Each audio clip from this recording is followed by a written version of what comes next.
Konnichiwa minasan. Selamat Hari Raya.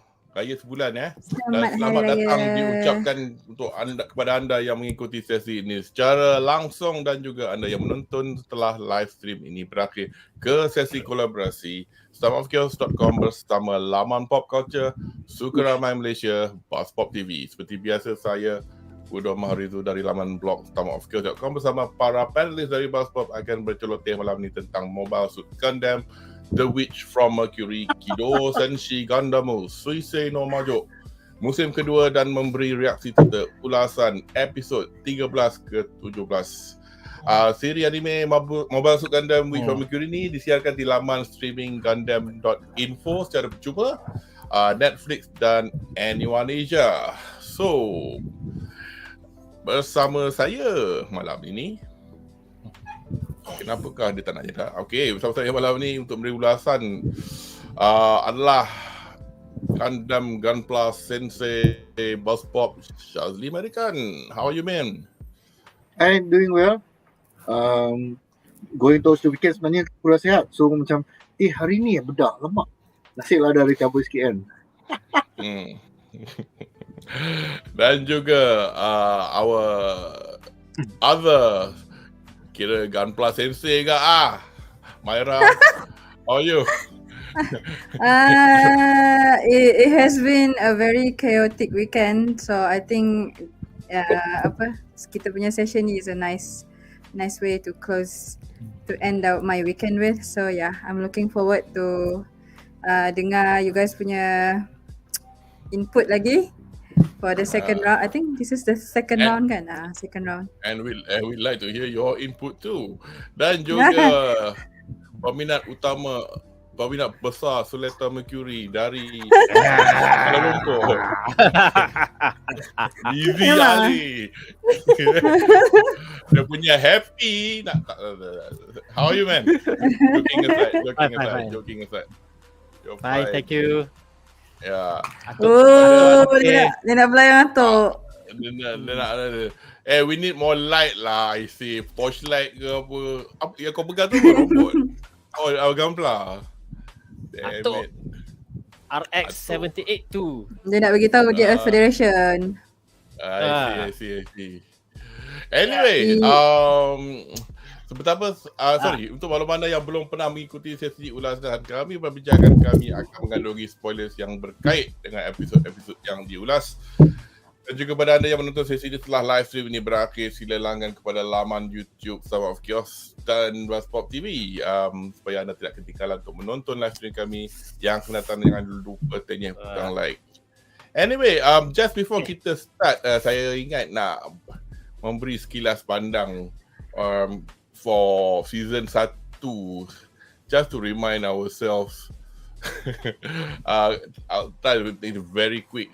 Biasa season 1 ialah cerita The Witch from Mercury ni melatarkan satu era di masa depan mana manusia telah menjelajah sistem suria dan manusia waktu itu dikenali sebagai Earthian, orang dari bumi, atau Spacian, orang yang kira duduk di angkasa lepas. Di era tu teknologi GUND, GUND, rekaan institut bernama GUNDAM digunakan untuk tujuan ketenteraan. Namun ianya memudaratkan juru mobile suit mengakibatkan segala format GUND kemudiannya diharamkan oleh lembaga pembangunan mobile suit yang terdiri dari syarikat pembikin mobile suit yang besar. So not everybody was using the GUND format, but so basically diorang nampak ada problem ni, diorang haram lah.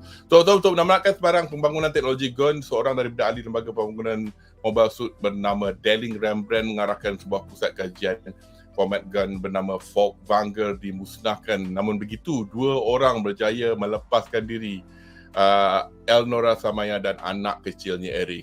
So, the setting of season 1 was 12 years after incident Folk Vanguard tadi. Kita diperkenalkan dengan watak utama bernama Suleta Mercury, seorang pelajar dari planet Utarit atau Mercury, dan mobile suit ni yang bernama Ariel yang memasuki sekolah teknologi Astikasia kepunyaan kumpulan Benerit, sebuah syarikat korporat besar.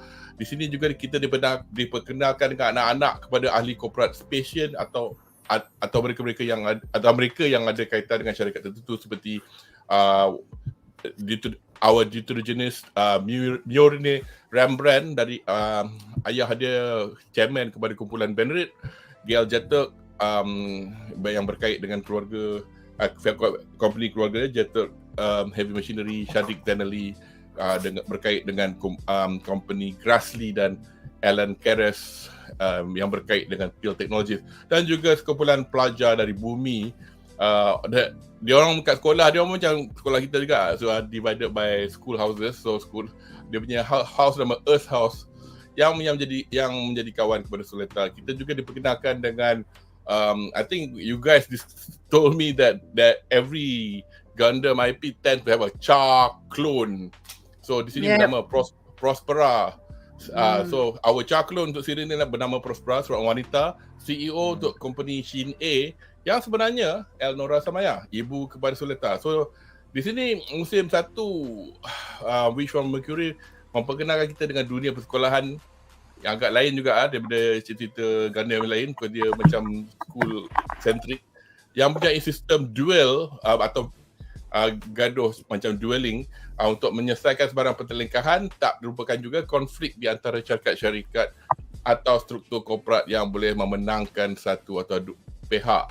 So secara ringkas, the gist of the story, Suleta dalam sekolah ni pernah memenang acara dueling dengan melawan Guild, di mana kemenangan tersebut mengakibatkan Mjolnir Rembrandt tadi dijadikan bakal pasangan hidup untuk Suleta. Kemenangan Suleta dan Ariel ini juga mengakibatkan shock wasangka yang Ariel menggunakan teknologi gun. Musim 1 juga memaparkan beberapa lagi acara duel di antara Guel, Elan dan Suleta kerana sebab-sebab yang berbeza akibat dalang-dalang di belakang tabir yang terdiri dari syarikat-syarikat korporat yang saya sebut tadi. Mjolnir ini berjaya menubuhkan syarikat bernama GUNDAM Inc. Incorporated yang bertujuan membangunkan format gun untuk penggunaan perubatan, dan syarikat ini jalankan dari rumah Earth dekat sekolah dengan tujuan penubuhan adalah untuk melindungi Suleta sebenarnya. Seperti drama-drama mega holdings dengan apa-apa pergi meeting semua, kita juga banyak juga cerita-cerita korporat seperti watak Shadik Zainali cuba untuk membeli Gundam Inc dari Mjolnir, manakala di kalangan syarikat korporat Shadik membantu CEO yang ingin menghapuskan ayah kepada Mjolnir itu dealing dengan mengambil perkhidmatan kumpulan mercenary Dawn of Fall dari bumi.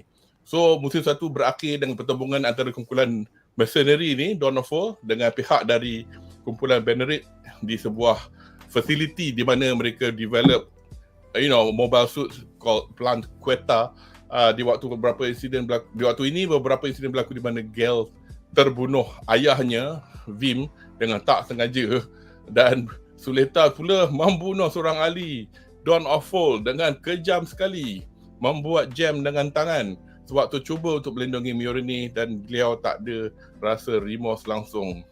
So cerita ni memang ended with a big shock lah. Macam mana pun it all ended up with the Dawn of Fall punya pihak retreated lah. So kita start lah kita dengan season 2 dan reaksi satu ayat dari you guys. Kau perlu tarik nafas dulu ke? Dia lambat sikit nafas tu. Okay, anyway. Right. Since you are the top, Mizi. Sat. Aku kena bagi aku punya reaksi satu ayat first, which is kali ni season 2 ni nampak macam banyak sikit fight lah compared dengan the slow burn for the first half of the season for season 1. Anyway, back to you. Really? Banyak More than aku rasa lebih lagi lah. Kau nak apa? Every 5 seconds is it? Macam Dragon Ball I didn't say that. Yep. Okay. Apa kebiasaan Gundamnya yang dia format sebelum ni, dia we start with the UC, lepas tu macam dia buat yang alternate universe apa ni. So Earth Wish from Post Mercury, disaster. Post disaster. Apa yang macam-macam lah nama lah apa semula, tapi macam ni Ad Stella kan. Bertujuan untuk macam untuk orang yang tak mampu nak layan UC daripada 0079 sampai Charge Counter Attack, so dia buat satu tu macam dia maintain dengan design ke apa semua elemen, tapi buat cerita baru orang boleh get into it. So which Mercury is about that lah. Walaupun macam-macam konsep dia try, macam G Gundam buat macam apa super robot punya team, ada yang macam Gundam Seed dia apa is actually retelling of the UC. 00 is actually retelling of the Wing, which is actually apa macam Zeta sikit-sikit. But antara Gundam TV series alternate universe, satu benda yang apa core dia yang tak pernah lari, the plot is driven by the battle or how good the pilot is apa bawa Gundam. So always kita will see that pilot daripada awal dia apa sama ada pilot noob or pilot yang apa Terror. Apa yang terror macam apa 00 punya pilot dengan apa Mikazuki August boleh dikatakan terror juga. So but the conflict usually macam move forward or resolve through macam skill or how they perform in battle. So dia akan battle tu akan kebiasaannya setiap episod mesti ada battle sebab the plot move like that. Untuk selama ni semua Gundam aku layan dan Gundam aku suka ikut Formula 2. So which Mercury tak ikut Formula 2? Which is macam kau battle kau is like 2-3 episod satu battle, and sama ada menang or kalah macam like tidak macam implicate sangat apa yang jadi selepas tu. Satu because dia guna school setting, which is macam tak ada macam apa Gundam tu digunakan masa perang apa semua orang mati ke apa semua. So just macam apa habis pun apa jambul kau terpotong, tangan terpotong apa semua, and then dah menang apa semua. So tu bagi aku very hard to get used to.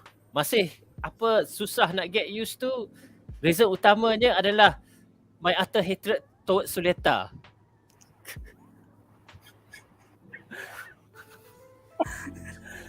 Susah sangat. Dah macam apa 2 season dah. Try game saya. Okay, mungkin dia berubah apa semua, tak berubah. Anda dibenarkan mempunyai pendapat. Anda dibenarkan mempunyai pendapat. Yang ni the hatred towards Suleta sampai episod current ke ataupun yes, sampai sekarang. I thought from day one, Myra, from day one. I cannot lah. Okay. Sama. Okay. Sebab ni reaksi satu ayat tau. So you've proven your point. We'll continue. We, as I said, you can go ad nauseum. It's all on you anyway. Okay. Because people are watching. Okay. Okay. Ayat penutup aku. Okay. So okay. Silakan.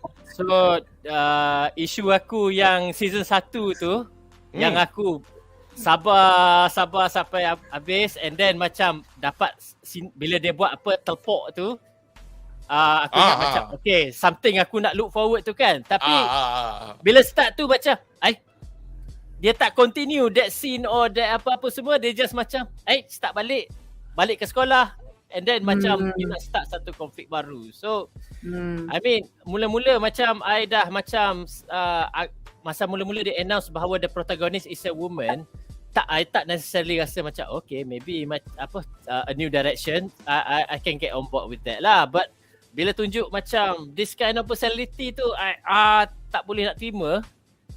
Tak boleh terima because that kind of personality tak match dengan what I macam apa suka pasal Gundam. So bila dia even though kalau Suleta tu lelaki bersifat macam ni, I still have a massive problem. Faham. Anyway, okay. Syaz, reaksi satu ayat. I rasa macam The Witch from Mercury punya series ni from the high that it hit at the end of the last season, now is macam naik turun balik. Because in the end, I think Murine is still the better protagonist antara the two co-protagonists. Setuju. Because she is well written tau. Suleta should have been the secondary character. And then Murine should have been someone who disebabkan terpaksa end up having to pilot the Gundam. Because Suleta ni is a puppet, dah jadi tak boleh nak control, so she has to pilot and whatnot. There would have been a better storyline lah. Sebab right now kalau you tengok, kau tak boleh nak kisah pun dengan ada orang mati, sama siapa yang kena KO kat sini, who is these people yang mati kat bumi. So macam like, who are these people? You tak sempat nak minat or learn about the characters, dah mati. And then the people that you thought is going to carry on in the political corporate punya drama, tak pasal-pasal pula mati. Macam like, I think the world building macam, dia tu problem sikit. It could be dia punya the focus on the characters is not enough. There's too many characters all at once. And then you macam like, a lot of the things that they do end up being meaningless. Dia punya duel pun. Can I just ask, siapa yang mati yang kau tengah cakap about ni? Dia yang jetak tu lah. Yang masa dia tangkap kat tu. Itu yang masa dia dekat bumi tu lah. Tapi tu bapak dia tu rasa macam compared to Darling Rembrandt or the other, or bapak Sadik Segaraga tu, aku rasa macam lebih menyerlah. Mungkin kalau nak apa-apa jadi pun diorang kot be the movers. Tak, dia macam ni tau. Bapak gua mati tu kan macam kita terpijak semut. Ada semut. Oh no, dia sudah mati. Tapi bukan tu pasal nak tengok dia how it affects his son tu. Tahu, but that's the thing, you see. Tak cukup masak. Dia macam tak ada sebab for him to die. There's no build up for him to die. Dia kalau you compare dengan 0083, Lieutenant ke saja, Lieutenant kot, Burning, veteran dia. Right, he had a brilliant fight, and then ni spoilers lah. Tapi tak apa, cerita dah 90s punya storyline. He just got out of finish a crazy fight. Dia punya mecha dah ada some problem. Dia ingat it should be no problem, takkan rosak lah. Then he just got into some further information of a major conspiracy plot, and then dia punya mecha meletup because of the malfunction that he did not take into account. So nampak tau that he as the mentor character who has been guiding the hero punya team, Kouraki punya team at the start of the series, now as the protector and guardian dia dah mati, Ko has to step up. Sebab there's no other choice. I mean, I'm not picking on you, Shaz, but okay, kau punya karakter yang mati, yang ada build up semua ni, dia penting gila from what you've described. Ini bapa one of the CEOs of 4 or 5 companies who katalah macam perempuan yang muka kena tarik, muka ketat tu kan, kat pill technology, one of them die, macam whatever. Aku rasa macam tu je. Because kalau katalah Darling Rembrandt mati kena tikam bodoh macam tu, yes, aku agree.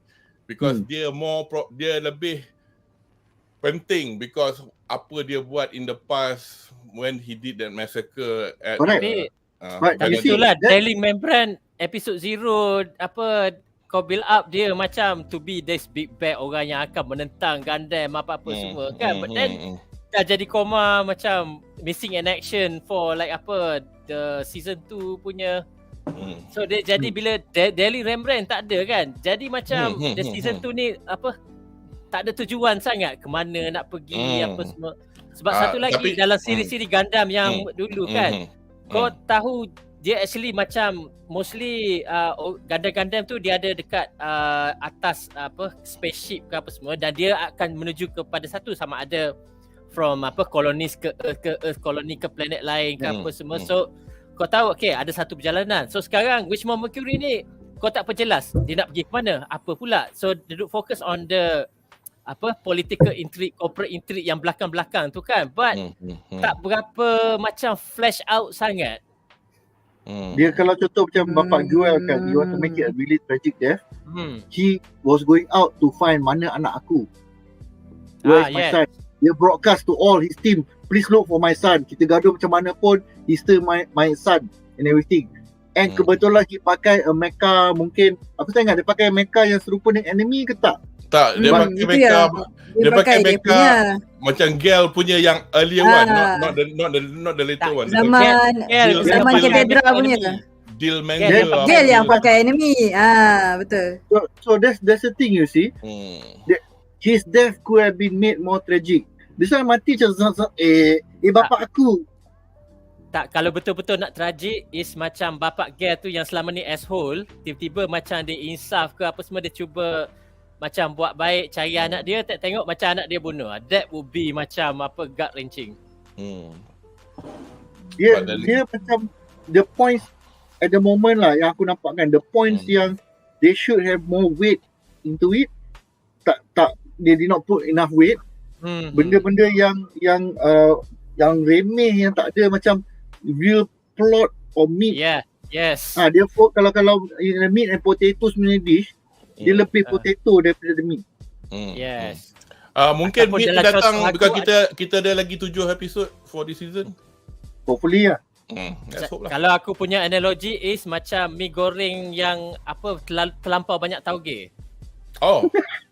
Aku hantar balik kat tukang masak tu. Sorry. Saya tak nak tauge, cik, bukan lebih tauge. I ordered mihun goreng. Okay. Have you got any more to say for reaksi satu ayat?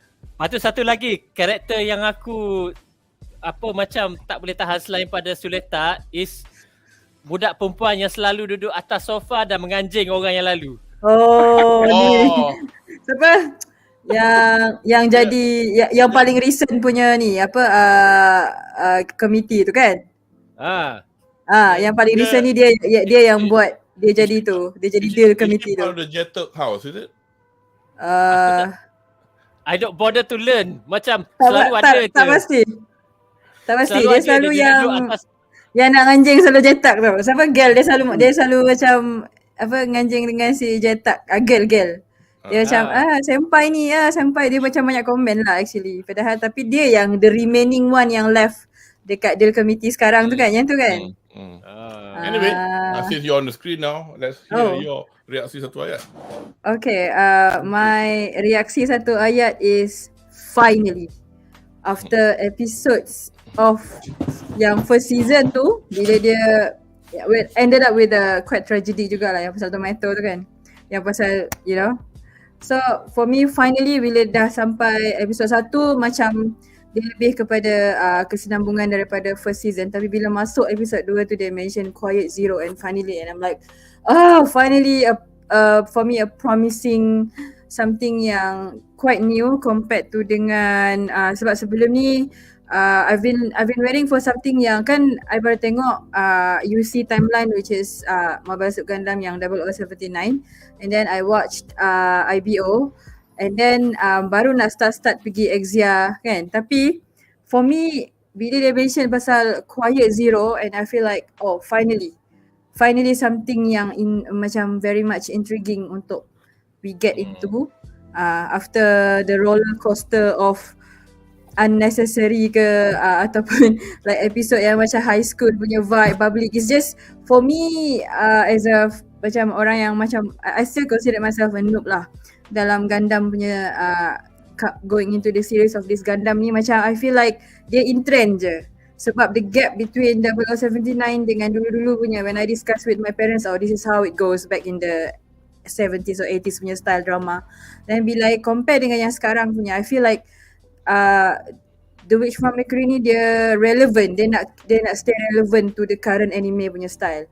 So bila nak cakap okay finally bila dah going through all the macam bubbly punya episode, macam a little bit of drama, and then there's a menacing character juga in the background, I feel like finally we get into the Quiet Zero, and we finally going to understand apa maksud di sebalik end of credit for episode tu bila kita nampak macam ada tunnel. So kan sebelum ni macam nak cakap pasal Gundam mesti ada new type kan. Tapi ini bila kita cakap pasal Witch from Mercury, kita finally ada something new which kita ada similar to it, which is the Data Storm bukan.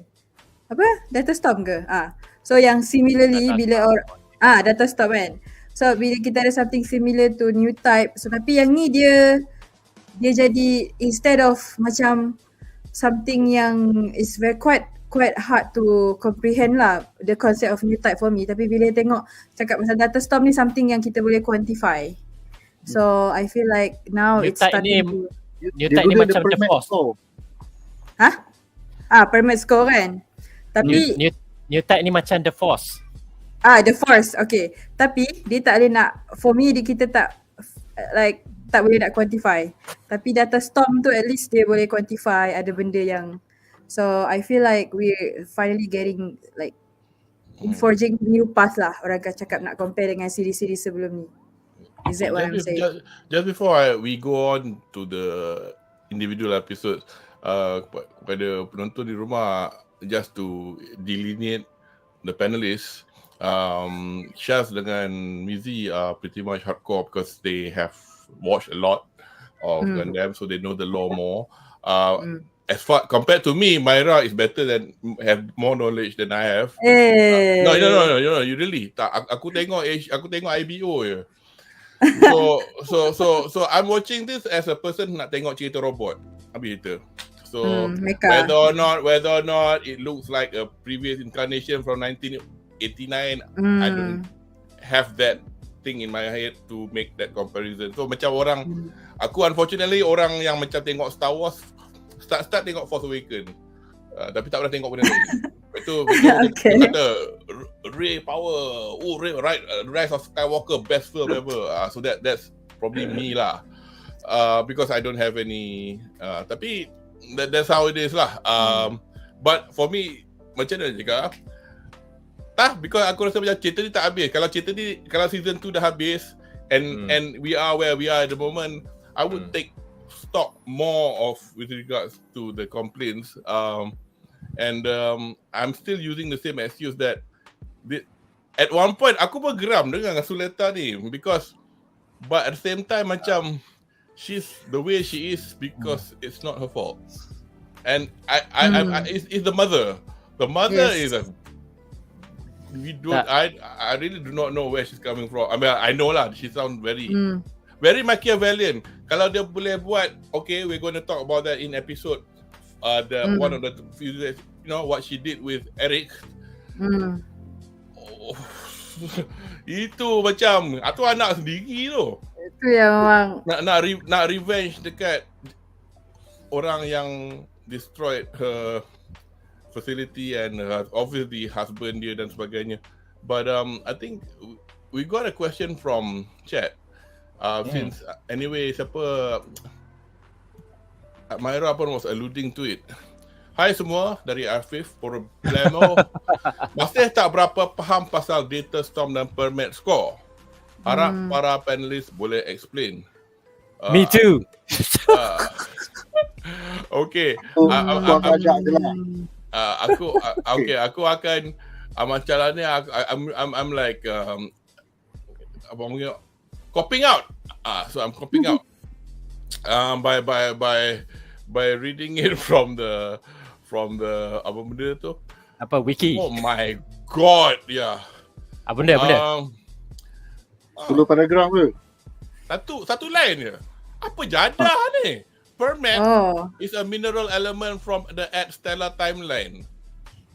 Okay, I don't think so. Yeah, well, this is from the Gundam wiki. Gundam wiki, okay. Okay, aku punya understanding is this, because macam the pilots bila dia orang guna the gun format, how much they integrate dengan dia punya mobile suit depends on the score. The higher the score, the more exposure to data storms, which are those either blue lines for Suleta or orange lines for everybody else. So to answer both questions, the data storm, so maknanya kalau permit 4 tu maknanya kalau lepas ni kau mati lah, because that's your body can take so much. The only difference why Suleta tak boleh mati ni pada pandangan saya is because yalah, as I said, perbincangan ni mengandungi spoilers. It's gonna be 2 episodes after this. Ariel tu sebenarnya kakak dia. So kakak dia boleh macam kau boleh naik lah permit score kau tapi kau takkan mati because you are my sebab sister. yang control bukannya ada bukannya dia. Teori lain dia kata clone. Tapi itulah clone ke apa kita tak tahu lagi because kita ada lagi 7 episod nak tahu siapakah Eric dengan let me try. Since kita tak ada official punya definition. Okay. So in each iteration Gundam, even macam bila kita cakap mecha kan, especially real robots genre punya mecha, there's always macam sebagai plot device yang macam mecha ni adalah sesuatu yang susah sangat nak pilot. Dia kena invent ways that macam nak explain kenapa certain individuals can pilot mecha secara terror lah. So dalam the UC timeline dia benda ni disebabkan pasal new type tu. Kalau dalam Gundam Seed is because macam dia coordinator yang macam genetically engineered kononnya lah. But why orang biasa eventually boleh pilot tu because bila dia buat Gundam tu kira Yamato programkan OS Gundam tu supaya macam senang untuk orang biasa operate, and then this OS being copied by the Earth Federation apa semua, so sebab tu semua orang dah dapat Gundam. IBO dia pakai sistem Alia Vagina tu. Sorry. Vishnana. Alaya Vishnana. Kalau nak sebut ikut direct lah. Okay, sorry. Bro. Aku lupa dah buat R15. Sabar. Dia kalau double O because the innovator punya tu, and then which is macam yang dia orang saja specialize yang boleh bawa tu. So kali ni the plot device is the permit score and the data storm sendiri lah. So whatever it is, macam kalau kita nak faham benda tu, dia tak properly explain lagi semua. Yet lah. But just take it as macam satu benda yang you nak kena overcome kalau macam nak pilot the Gundam. So I think untuk case ni, I think it's about like macam Gundam ni somehow macam you boleh your punya brainwave link to the mobile suit, but bila link tu dia kalau terlebih jadi brain you akan effect something semua lah. So the point of Ariel ni because macam the Airy tu duduk dalam Gundam itself tu, so it has taken the function lain yang susah nak perform kalau macam kau seorang yang kena control semua benda. So kau just control benda-benda basic saja, yang benda susah-susah nak control the beats yang terbang sini-sini tu Airy yang dalam tu yang buat. Kau ambil contoh Mac benda lain Jaeger dalam Pacific Rim tu, kenapa perlu ada dua orang nak control? Yes, kiri dan kanannya. Syaf nak tambah? Just kena tambah apa yang Mizi mention tu lah. Basically kalau kita tengok dia punya data storm ni is the fact that sekarang nowadays orang dah boleh faham konsep-konsep pasal fiber optics, data transfer and so on. So when you imply that it's a whole data storm, they are trying to ground it dalam kita punya reality, that there is to manage all these equipments and everything at a higher level, termasuk controlling all the unmanned bits and units semua ni. It requires a lot of complex calculations. So when they link to their mind atau kepala and so on, that is how high they can go, is how much they can tolerate the calculation in the head. So when there's too much data, most likely kepala dia orang literally hangus lah. But here's the thing, this is where dia punya interesting part. where they link dengan Eri dengan Suleta ni is because they were Mercurians. So being closer to the sun itself as a planet might make them evolve differently as children. So dia orang punya otak tu mungkin develop differently. Kalau kita tengok in current world pun, kalau you pergi outer space as an adult for a long period of time, you will have different changes to your physiology, body structure and everything lah. Satu lagi gravity. Gravity rendah and all that.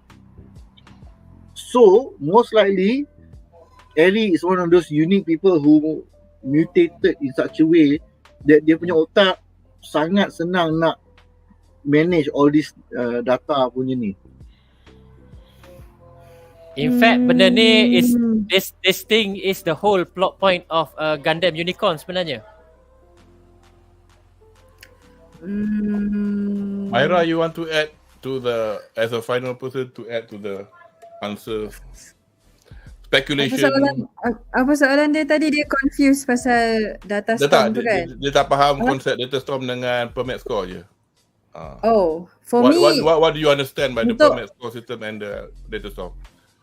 For me sebab dah nampak yang Quiet Zero tu kan. So I just to cope with the whole yang kita tak faham sekarang. Kak Myra tak fokus tengok TV ke tu? Bukan. Angle, sorry. Okay, for me, sebab saya nak cope with the whole yang tak faham tu, I just put, now that I've seen that, now that I have a visual of apa nama dia tadi, Quiet Zero tu kan, ada nampak macam tunnel dekat at the end of first episode kan. Masa yang Lady Prospera tu dia mention dengan Miori ni pasal project Quiet Zero tu yang bapak dia yang design dengan mak dia sekali. So for me bila dah nampak tu, I just put inside my brain is that I feel like the data storm, the dense data storm tu yang dia letak dalam the whole thing, like the whole data storm yang dia ada tu dalam Quiet Zero. So Quiet Zero tu dia link dengan, I'm just gonna assume that as contoh lah Astikasia kan, dia macam satu site, macam kalau dalam IBO dia pakai block, kalau dalam Masuk Gundam dia pakai site 7 kan, site kan.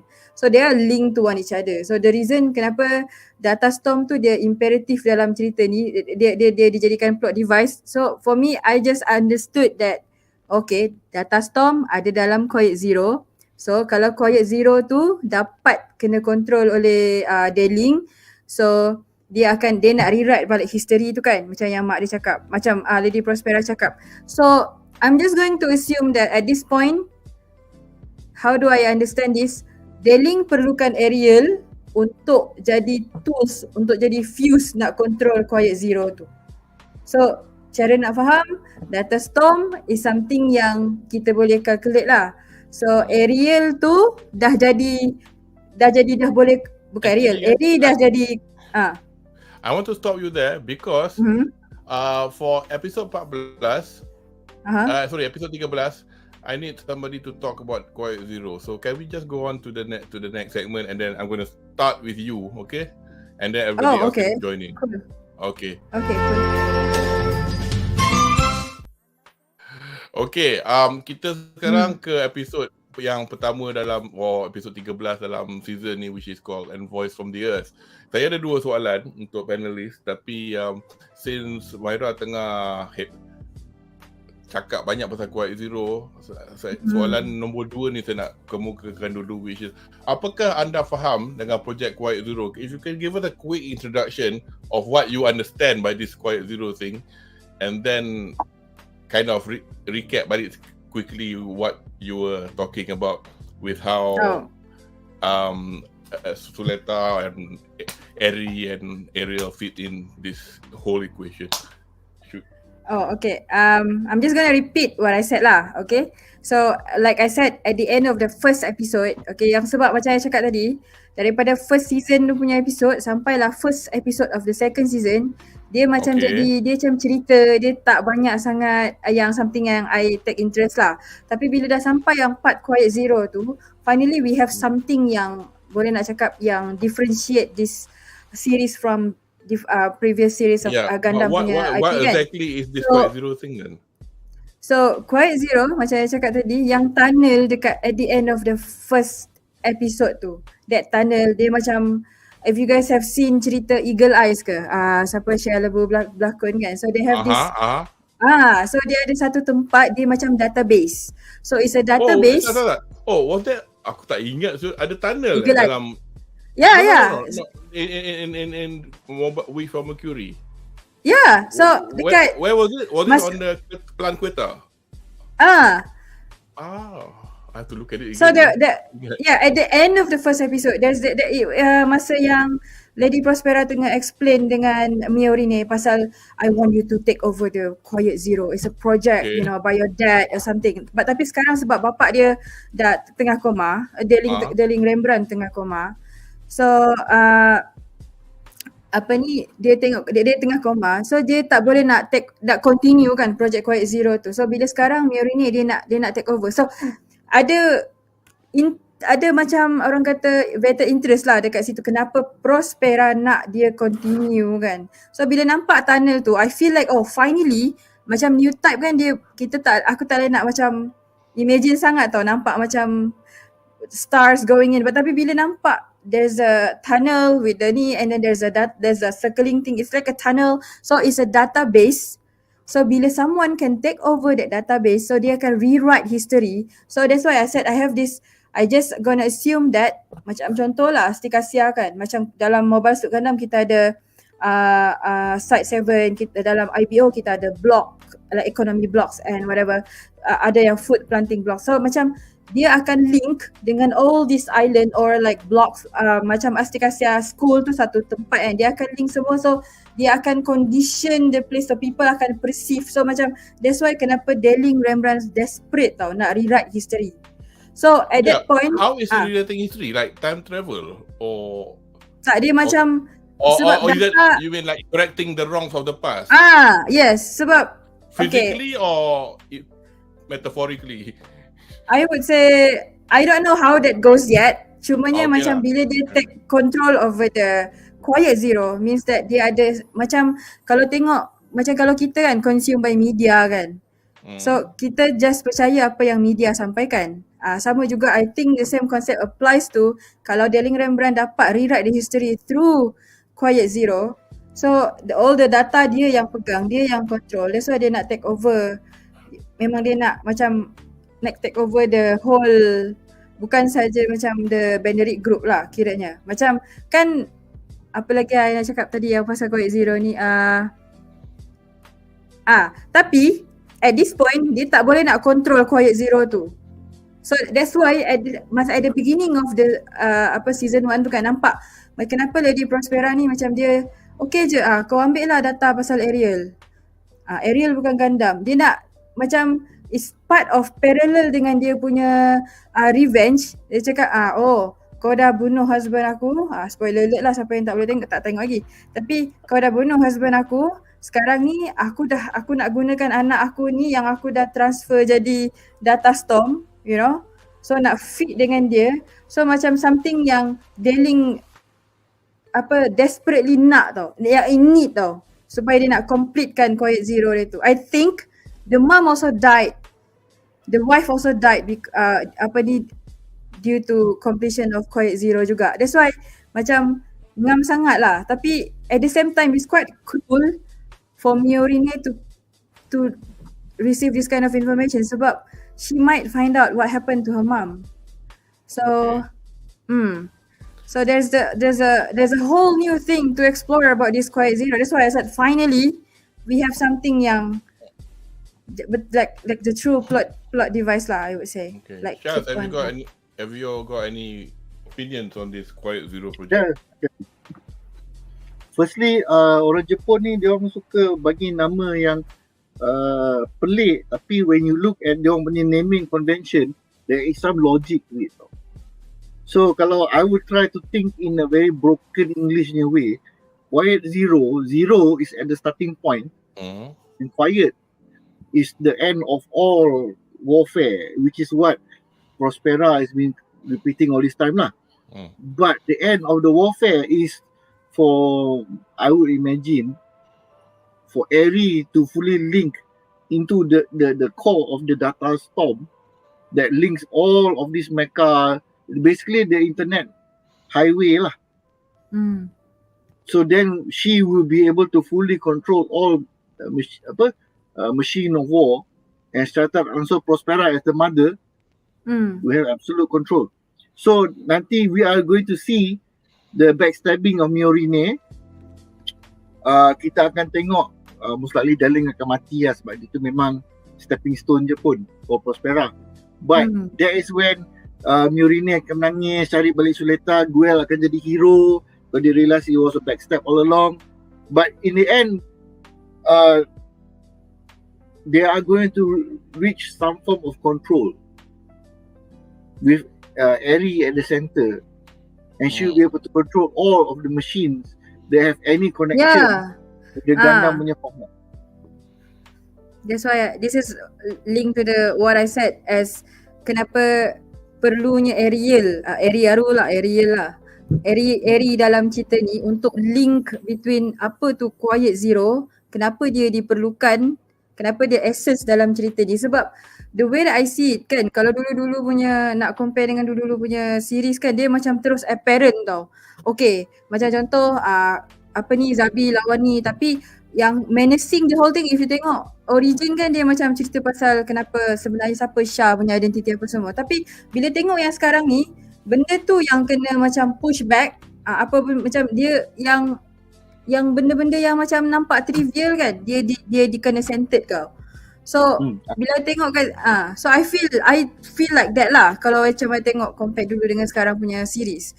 So macam satu lagi yang pasal apa tadi, I feel like macam semua orang tahu, macam dulu-dulu punya nak cakap tau, dulu-dulu Gundam dulu punya kita tak tahu this side ada apa, this side ada apa. Earth Federation ada RX-782, it was like a secret plan kan. Tapi yang ni Gundam semua, like because of due to what happened yang in the past tu, semua orang tahu Gundam is no. Diorang ada this certain guideline diorang kena follow. Semua orang nak ada vetted, nak vet apa tu Ariel semua. Tapi macam yang nak cakap, outside of that kan, diorang macam nak, diorang tahu benda, diorang tahu yang the weapon is all about, tapi sebenarnya diorang nak sebenarnya nak dominate the business je. Macam so I pun macam tak tahu, dia dulu macam nampak sangat apa yang the weapons and everything. Sekarang ni benda tu kena push back lah, I said.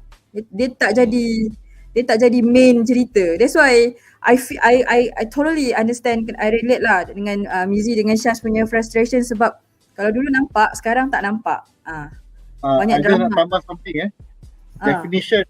Kau tengok Ari, dia namakan Mecha Ariel, and then the word Ariel itself adalah something in British is a noun, a rod, wire or other structure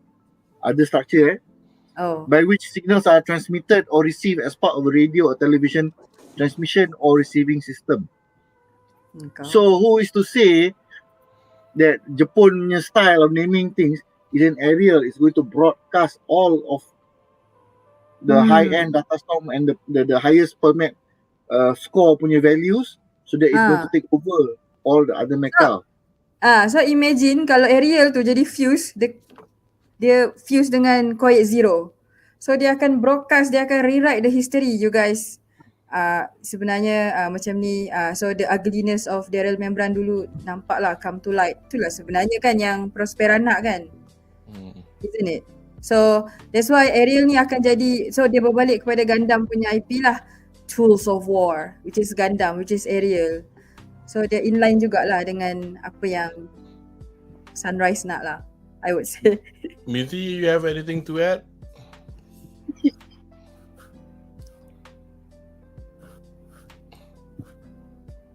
Hello? Mute. You're mute. Mute. Aku boleh unmute dia. Boleh. I try unmuting, tak dapat. Mungkin dia mute from his side. Can you unmute yourself, Mizi? Your mic isn't connected, they say. Dah. Okay, Dengar? nice one. Yeah. Okay, Oh, I have a Federation. slightly different take on apa ini Quiet Zero. But so far, currently macam apa yang dikonfirmkan dengan apa tadi pergi baca Gundam Wiki, dia kata is something that akan end wars, but kita tak tahu how apa-apa semua tu kan. So for me, my would be apa teori Brazil as we call it. Quiet Zero ni kalau is something kalau yang macam Myra kata berkaitan dengan database, yes, I think there's some truth in it. Ada saya dulu ada tengok, if you guys pernah tengok tak Ghost in the Shell? Yes. So meja apa Motoko Kusanagi. So cerita tu is about macam like artificial intelligence, apa dia apa badan robot tapi soul manusia, something like that. And macam apa the plot point is macam machine cuba take over untuk macam menyatukan semua consciousness, something like that. It was ahead of its time. But recently there's a animated show called Pantheon yang memperkenalkan konsep uploaded intelligence, which is separate than artificial intelligence. Artificial intelligence is about creating intelligence from scratch. Apa you type apa algorithm apa semua, they learn and then dia jadi makin pandai. So that is macam yang cerita Eagle Eyes tu, tiba-tiba dia jadi terlampau pandai pula nak mengantur dunia.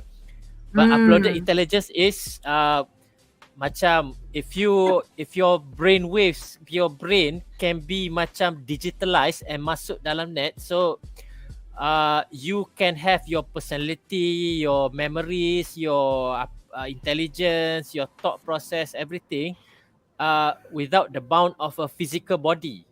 So macam you can hidup selama-lamanya as long as the server you tu hidup lah.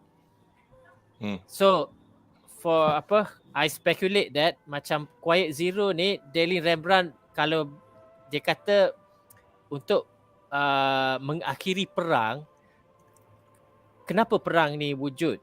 Because apa tema Gundam ni nak cerita asal-asal Universal Century ni, dia mula the Universal Century 001 tu dia bermula bila macam apa dia nak selesaikan masalah overpopulation kat Earth, overpopulation, pollution semua. Sebab tu dia buat koloni. So lepas tu dia hantar orang kat angkasa lepas hidup dalam artificial punya tu supaya macam hidup macam tu, so bumi tu tak overcrowded lah. But buat macam tu pun manusia still berperang. So maju start apa how bila ada kemajuan dan teknologi banyak mana pun manusia still berperang.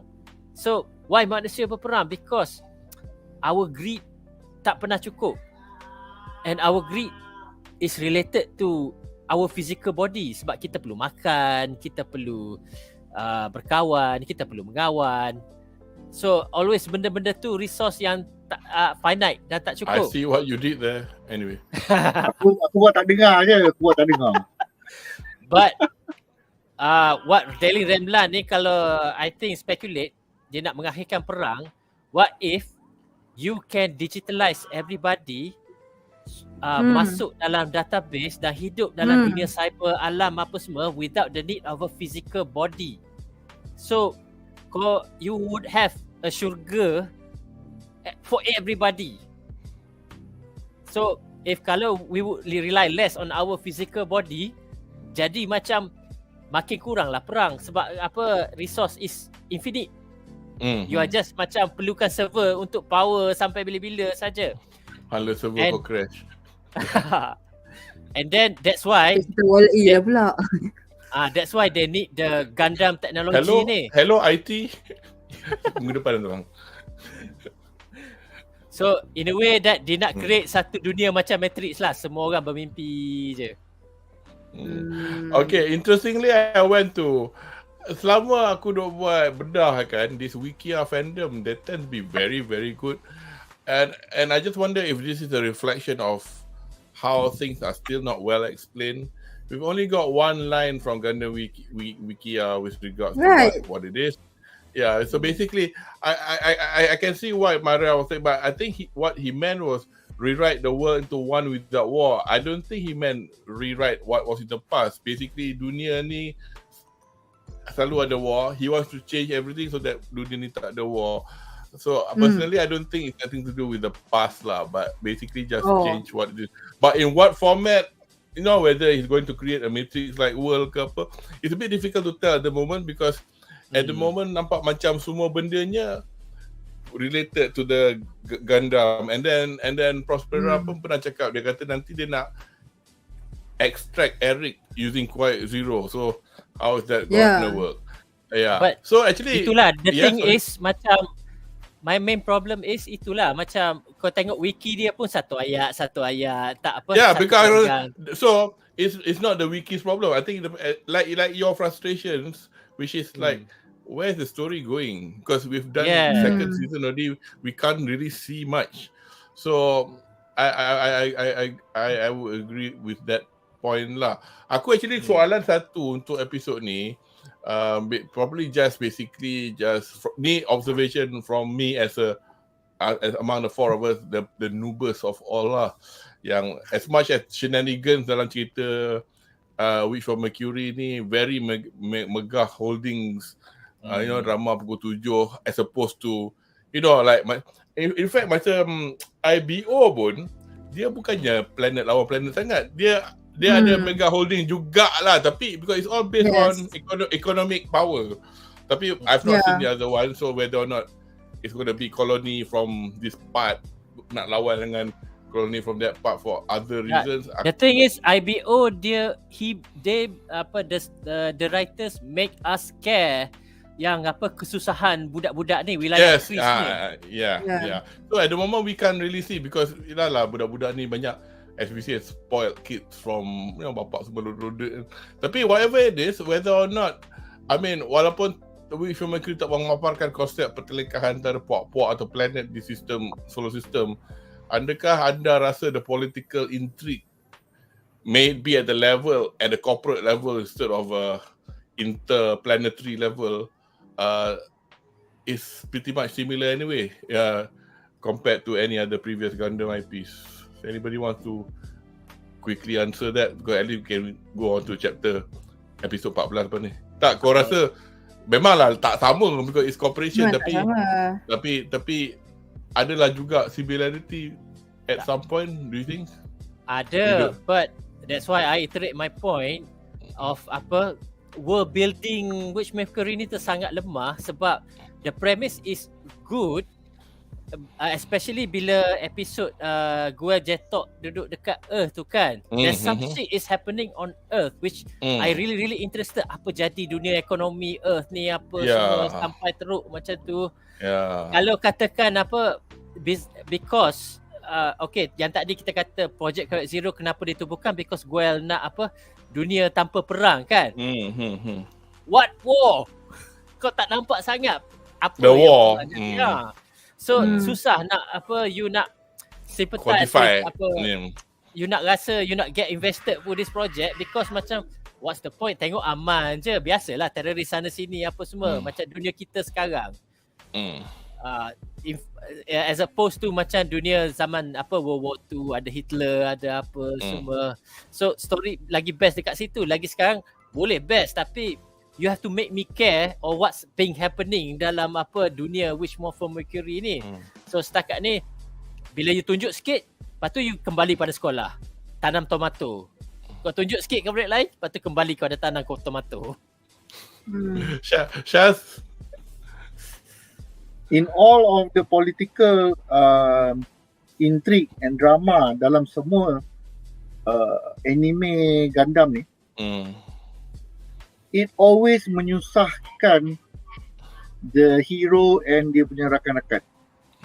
Daripada the original UC and dia punya political intrigue tu tak semestinya the villain kadang-kadang from their own hero punya federation pun selalu menyusahkan dia. But here's the thing, you can see who is the political faction. You can see dia menyusahkan the hero punya team despite all their efforts, and the hero end up overcoming the political intrigue and becoming the saviors regardless. Dalam cerita Wish for Mercury ni, dia punya political punya intrigue, in this case is corporate punya warfare lah. It is not solidified. Banyak sangat faction yang tak ada function. Oh, kita ni muka ketat. Oh, kita ni geng sini. Oh, kita geng sini. But you tak ada function.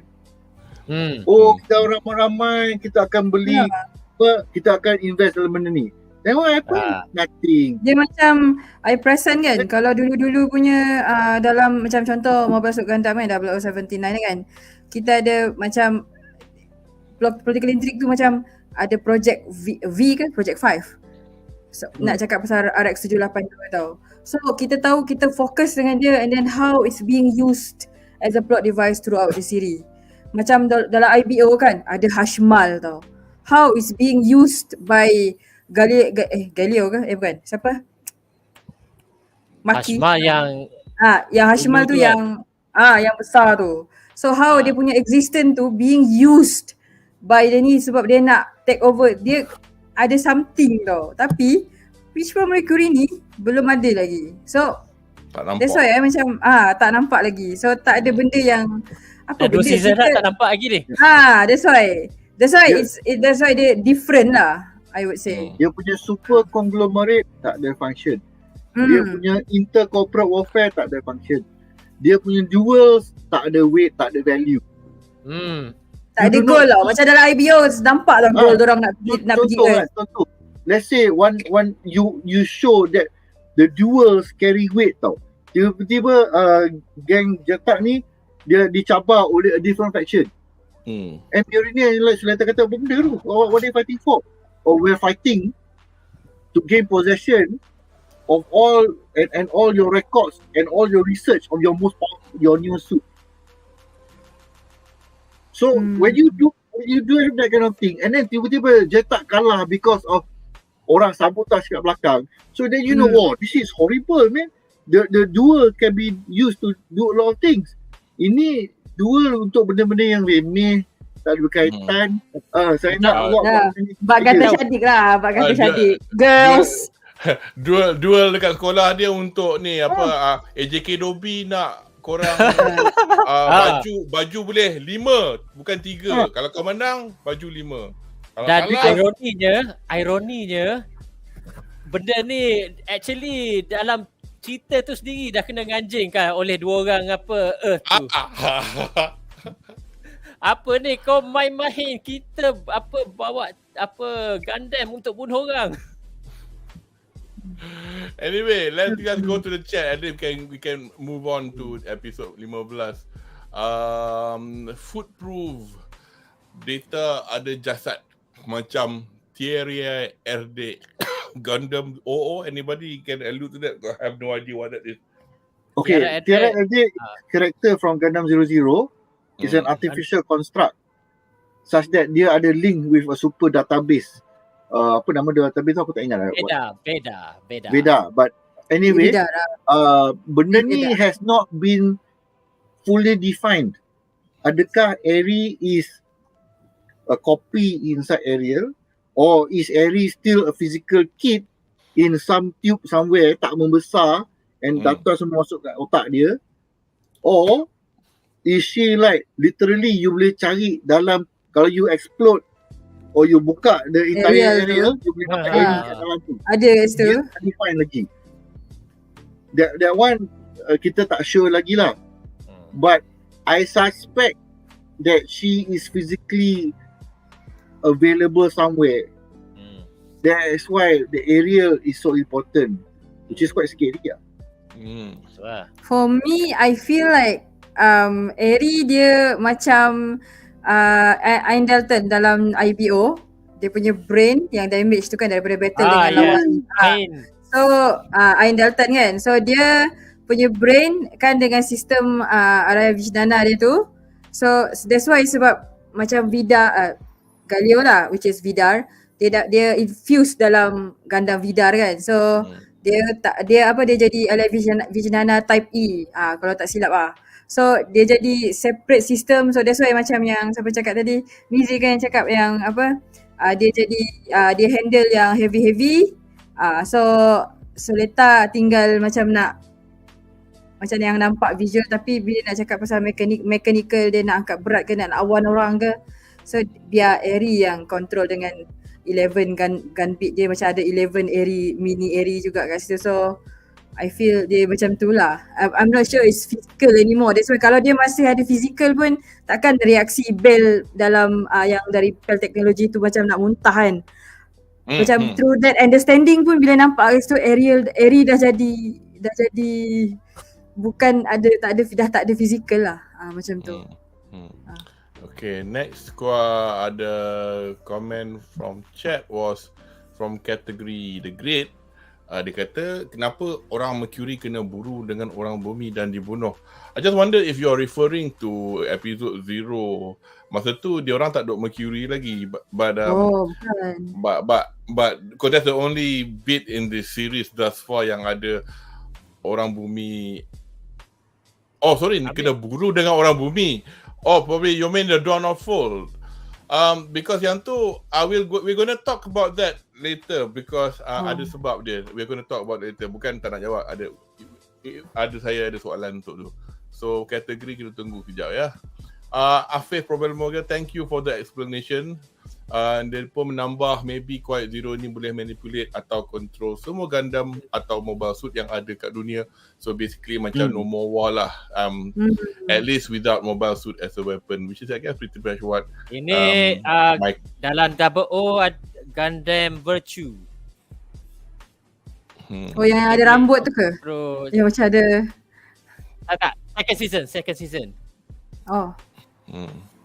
So anyway, without wasting more time, we shall go on to the next episode lah. We can talk more about Nunley. Tu Gundam Nunley. Right, episode ketiga 14. What They Wish For. So dalam episod ni ada acara Battle Royale sewaktu sekolah Anas Astikasia membuat open house day menjadi tapi what was that noise?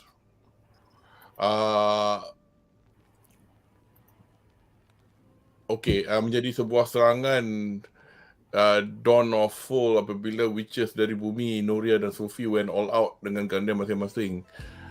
So why do you think this happened? I think this is obvious, but nonetheless we'll go with Shaz. Masa yang diorang buat macam Battle Royale untuk sekolah punya open day tu, yang bapak Sadik Segaraga kan? Bapak Sadik Segaraga was there as well, duduk tengok. Oh, that one dia punya apa ni? That was a statement of power lah. Because where else would you want to insult the best mecha makers than dia punya premier school, and by showing that you have mecha which is better than theirs. Dia tak kisah whether they're using Gundam or not kan, technology atau tidak.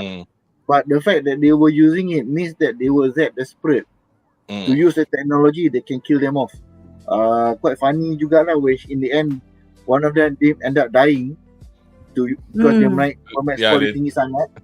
But it does show that these people dah pasrah dan redha with the fact that they are the oppressed people. So this is where they want to make a stand lah. Cuma I don't agree with how they did the stand, because one thing about suicide punya fighters ni, masalahnya dia lupa bila dia dah mati siapa dah ganti kau. You have one less fighter in your resistance. So like I mean, if your makeup macam the Japanese when they were using their fighter planes to suicide, I fully understand. Because that one, dia punya plane dah on fire, dah ada terbakar, dah nak crash. And then ada bom lagi. I will take somebody out with you. The kamikaze punya spirit. But this one, why would you take the risk as your first choice, knowing that your opponent is memang significantly stronger than you in the first place? When you can do so many more guerrilla punya taktik, punya warfare, punya strategi, you took that as your main approach. So you didn't leave any impact lah. Myra? For me, obviously, the whole battle is just a camouflage sebab bukan Sadiq ke yang kidnap adopted bapak dia sendiri. Adopted father dia. Sebab dia nak take over Grassley defense system kan. So it's all the chaos and everything kan yang nampak tu, siapa yang nampak? Macam Alan kan yang nampak, dia zoom in, dia cakap. So macam sebenarnya it's just a camouflage untuk nak kidnap Sarius Zanelli lah. Because berbalik pada kita punya argument just now with regards to we still not fleshed out apa pasal orang bumi jadi macam tu kan. So at the moment the most we can see is because Sadiq is just using the Earth punya facilities or mercenaries to do what he wants to do lah. And that's about it lah. But anyway, tapi kalau macam nak ikut Syaz cakap tadi kan, kira macam kat sini siapa? Noria dengan Sophie kan. I think lah at the background kan mungkin siapa Sadiq dia menjanjikan something kepada dua orang ni tau. Sebab perasan tak kan bila Sophie kan yang mati kan, diorang ada buat macam memorial tau untuk Sophie, budak-budak yang dekat bumi tu. So I feel like kalau macam sebab dia kan kira macam top, sebab dia boleh pilot Sophie dengan Noria. So dia macam I definitely feel yang ada Sadiq gunakan, kalau kau buat ni untuk aku akan make sure yang budak-budak tu selamat. So that's why the kamikaze punya act befitting lah dekat situ sebenarnya. Kalau diorang mati pun tak apa. Plus ingat tak yang kan Sophie pun ada cakap the calling of the witch. So this is it. Macam I feel macam tu lah. Tak adalah mati vain. Mizi? Tak ada function dah. Mizi dah given up. Don't give up. We got 4 more questions there.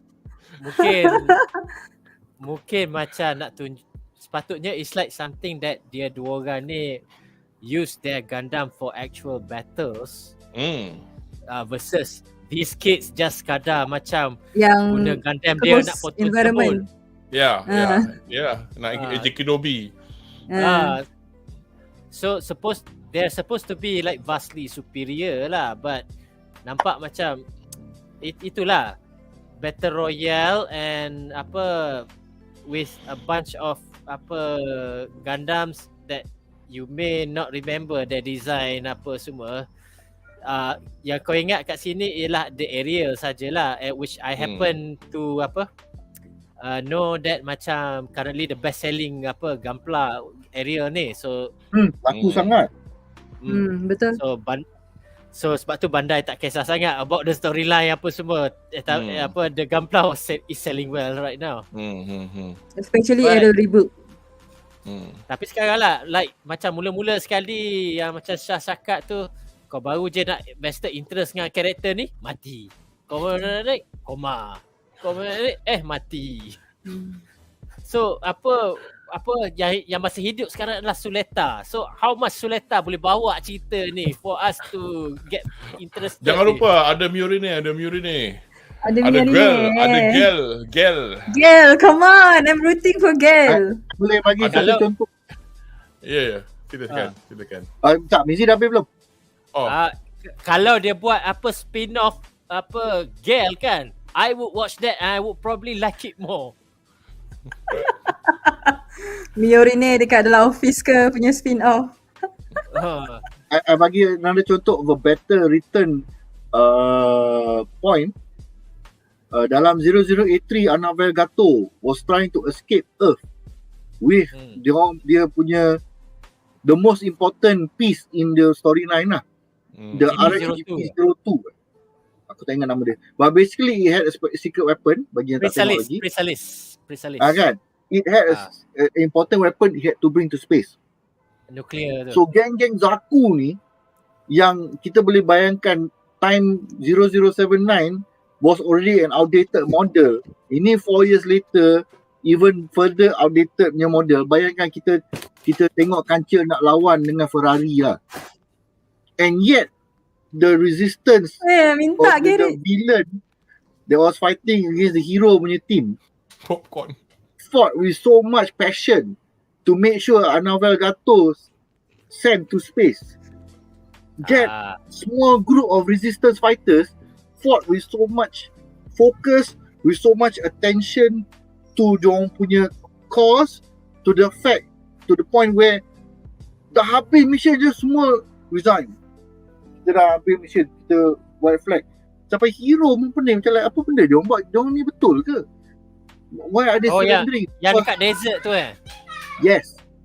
So because diorang punya mission was one and one only, to make sure the main villain sampai ke space, and after that they fulfill the promise they made to Anavel Gato, don't kill yourself.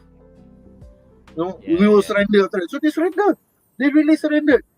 Tak ada try to run and win, no.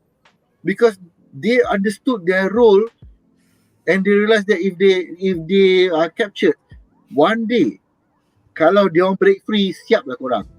They can contribute to the cause once again. So as opposed to this unstable punya girls, like alah ruginya, baru nak tahu satu call calculating, satu orang gila, lalu dah mati dah seorang lah. They will make a great, antagonist pair for Suleta to face over multiple episodes, but one day datang balik jadi Bedah punya style ke? Kita tak tahu kan. Jangan.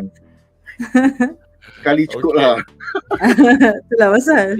Tapi Syaz, ada satu lagi kalau you tengok yang Goof lawan Ground Type Gundam. That one best, man. Yang tu pun sama juga, macam the Goof macam nak distract the Earth Federation punya team supaya macam yang awet dia tu boleh lari. Padahal macam yang pilot tu pun minat awet tu juga. Yep. Dia punya wife. There was a very complicated fight because both of them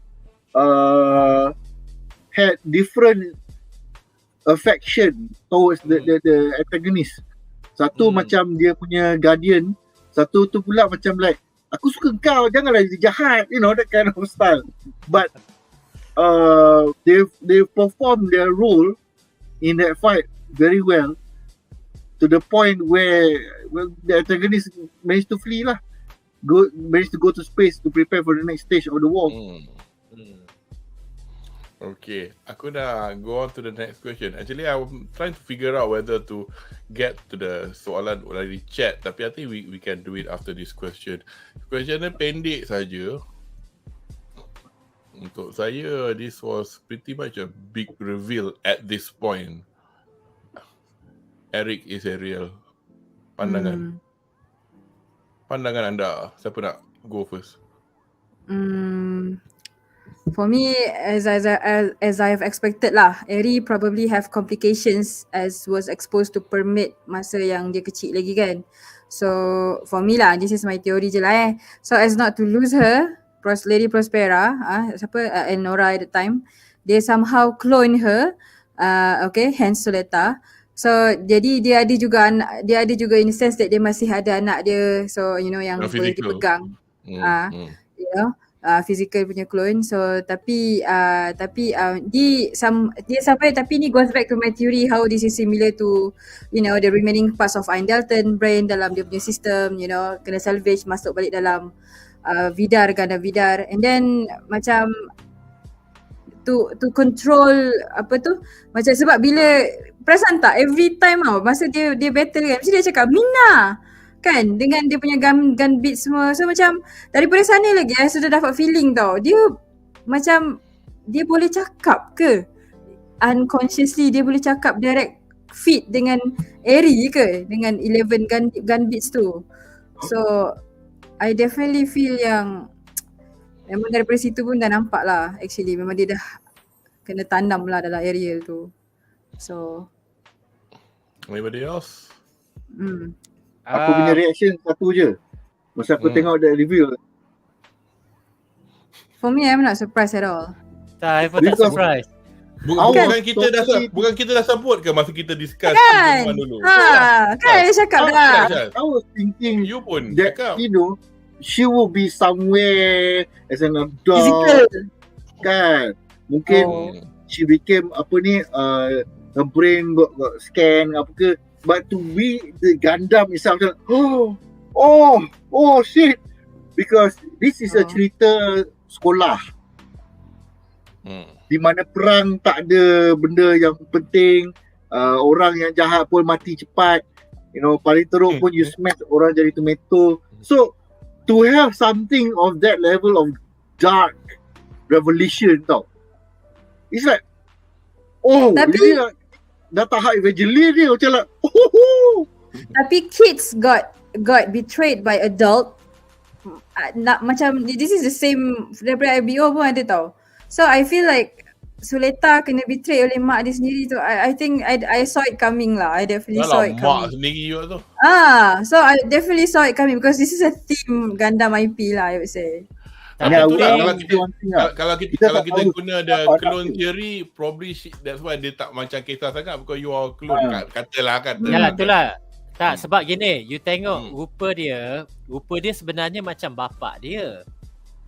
Bapak dia mati dalam episod 0.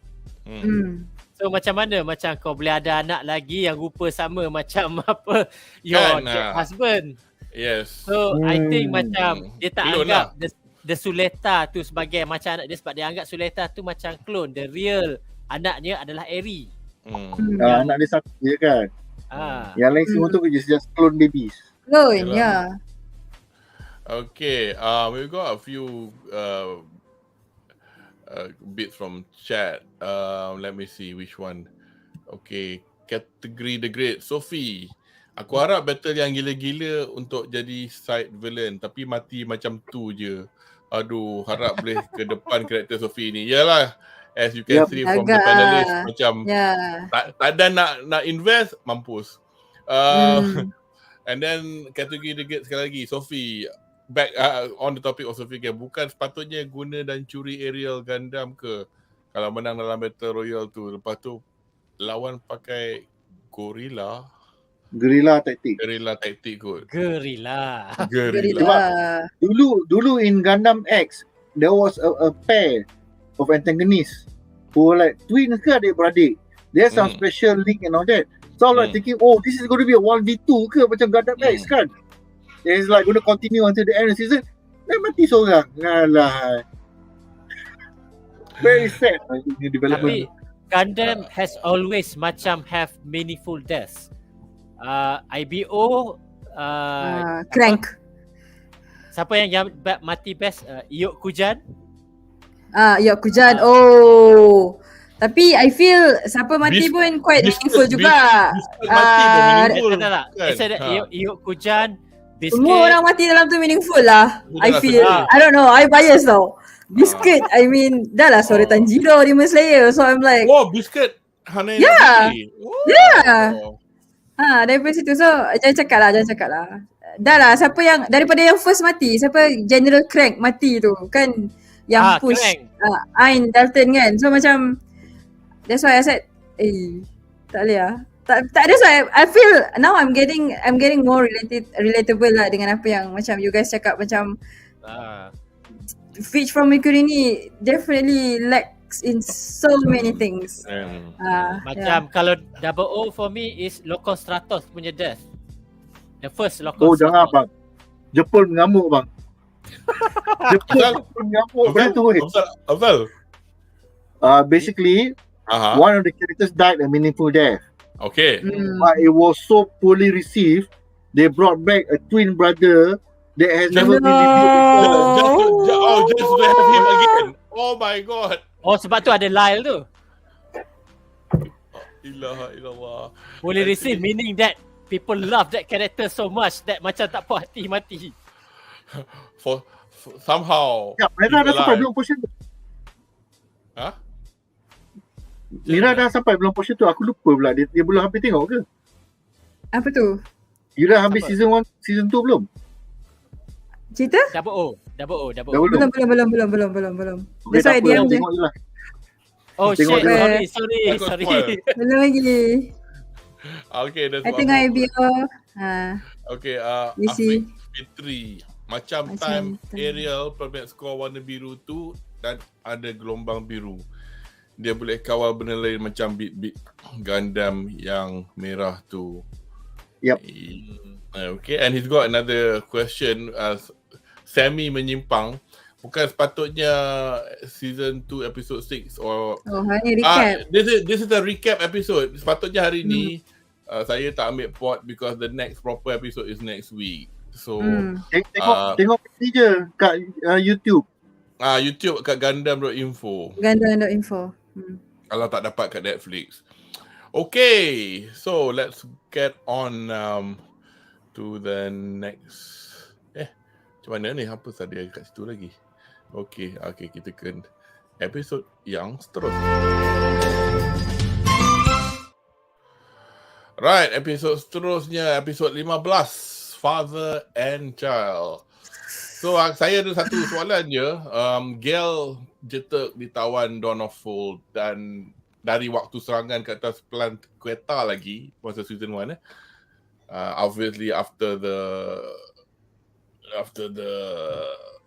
heart wrenching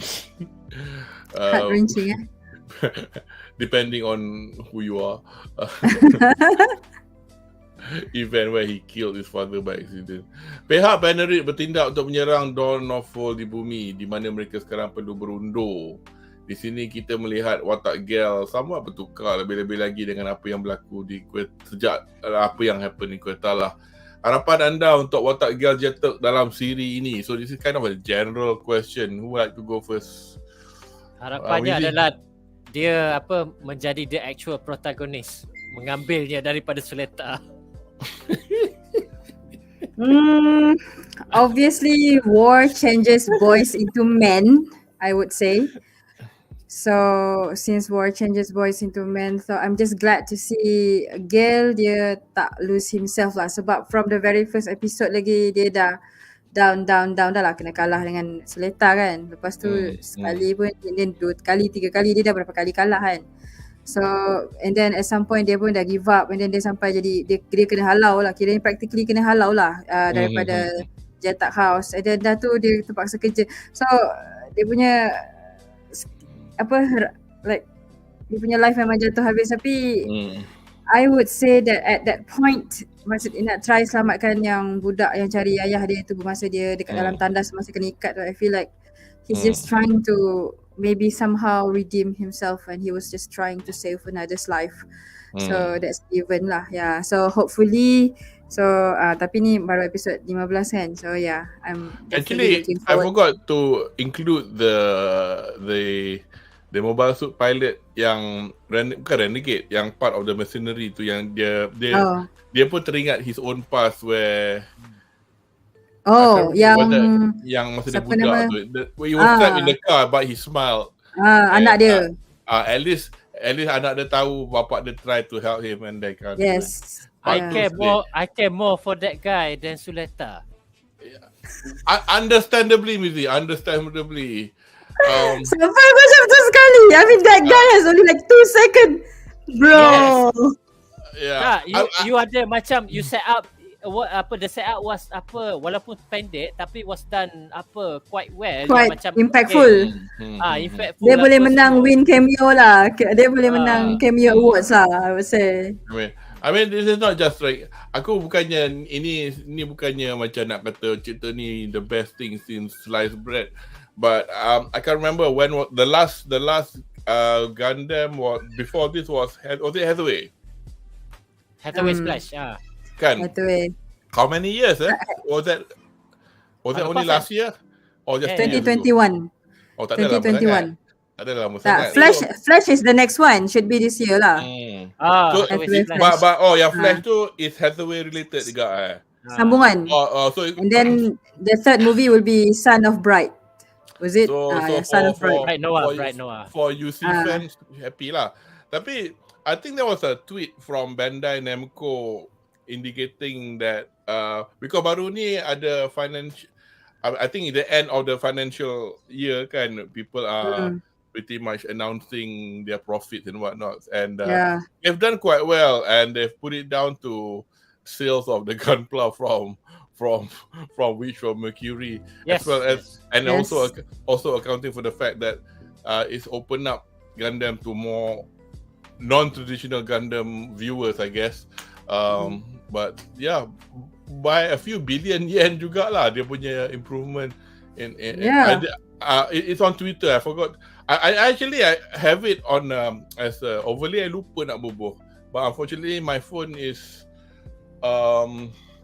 actually sekejap, if you don't mind me looking, because it's actually I can look it up on my iPad photo stream. Ada website apa panggil dia orang Space Lesbians.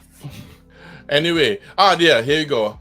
Hi, Gundam franchise grosses record high, 131 billion yen in 2023 fiscal year. Here's the proof you need that Mobile Suit Gundam, The Witch from Mercury, was a good idea for revitalizing the Gundam franchise. Bandai Namco Holdings announced its 2023 fiscal year sales results on Wednesday baru ni, revealing record-breaking revenue for the Gundam IP. Group-wide sales amounting to 131 billion yen, which is about 967 million US dollars, compared to almost 1 billion. Compared to 749 million US dollars in the previous year. So, the president for Bandai Namco, Kawaguchi Masaru, specifically highlighted Witch from Mercury for acquiring new fans among young people and women. He also highlighted that the Gundam aerial Gunpla models as strong sellers. This would be on this news came via Anime News Network, which took it from the Bandai Namco tweet. So walaupun HG aerial dia paling murah tau. Dia macam equivalent dengan Barbatos juga. Barbatos pun yang paling murah among all the kits. Aku beli it was like 1,300 yen. Ya benar. That's like tapi actually $13 kan? Dia kalau dekat Malaysia 40 macam 42 je. I bought it for 42 ringgit je. So tapi I beli dia dah tahulah bila ada aerial tu memang I know already. Diorang ada releasing everybody's mobile suit like macam cucu punya. Dah keluar dah. Dah keluar dah. Up to I think I've already shared in our messenger yang tinggi tu. So that was the complete line of HG Witch from Mercury. Nombor 1 aerial, nombor 2 yang 1, 2, 3 kit from the prologue. Aerial punya updated version pun dia dah buat dah? Dah. So we have aerial and we have aerial. Ada, and then dia keluarkan expansion set just for the Mirasol flight unit tu. So and you just buy the expansion pack dia lah. Don't have to buy boleh dia jual dia sell separately lah.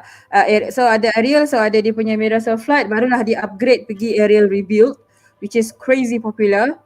And aku then rasa kan dekat Malaysia macam senang nak beli because Jepun tak jauh. 7 jam je. You know, like for like a seller like you, the one. Enggak juga. Sebab sekarang ni because my friend also owns the business, so I can tell that dia cakap bila yang sampai kat Malaysia dia sangat limited tau. Siapa nama Litak, which is the official distributor for Bandai for Gunpla. Litak lagi masih lagi Litak. Lama gila Litak ni. So dia pun cakap memang limited. So siapa-siapa yang partner shop pun dia macam kita request 20 box pun dia bagi dalam 5-6 box je. Kalau laki. Yes. So dia akan macam walaupun macam tadi Kudo cakap dia memang dia gross income memang tinggi lah of course. Tapi your friend ni ke Myra? Bukan. Dah ada 25 ke 26 kit HG dari cerita ni. Yang belum release lagi maybe lah dah sampai 25 kits, tapi yang saya kira sekarang macam baru dalam yang officially as of March baru sampai macam Ruby Risu yang siapa? Sofia dengan Nuria bawa lah, which is the Ruby Risu this guy lah. Flex, jangan tak flex makcik. So yang ni pun sampai dekat Sabah harga dalam RM80 tau. So dia punya scale, dia punya warna color scheme dia macam rasanya macam Goshen Rebake dalam IBO lah, warna coklat brown macam tu. Yeah. So Gundam Space Africa. Gundam Space. Sebab kata Space Africa. Siapa tengok podcast Trash Taste. Yeah. Kata, that Gundam, what is it? Gundam, the Gundam Space Africa. Tergolek-golek gelak semua. What the Space Africa? Because colour dia macam buff kan, macam North Africa.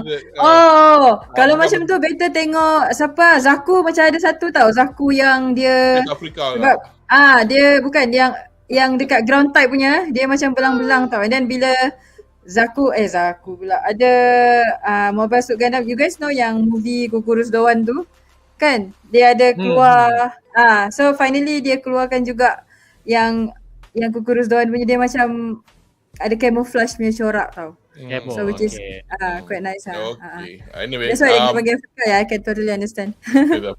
Okay, just last one from category more of a comment, more as opposed to a question. Girl dia nak selamatkan budak yang nak bunuh dia sebelum tu baru masuk dalam mecha, budak tu dah mati dah. Part tu sedih juga lah.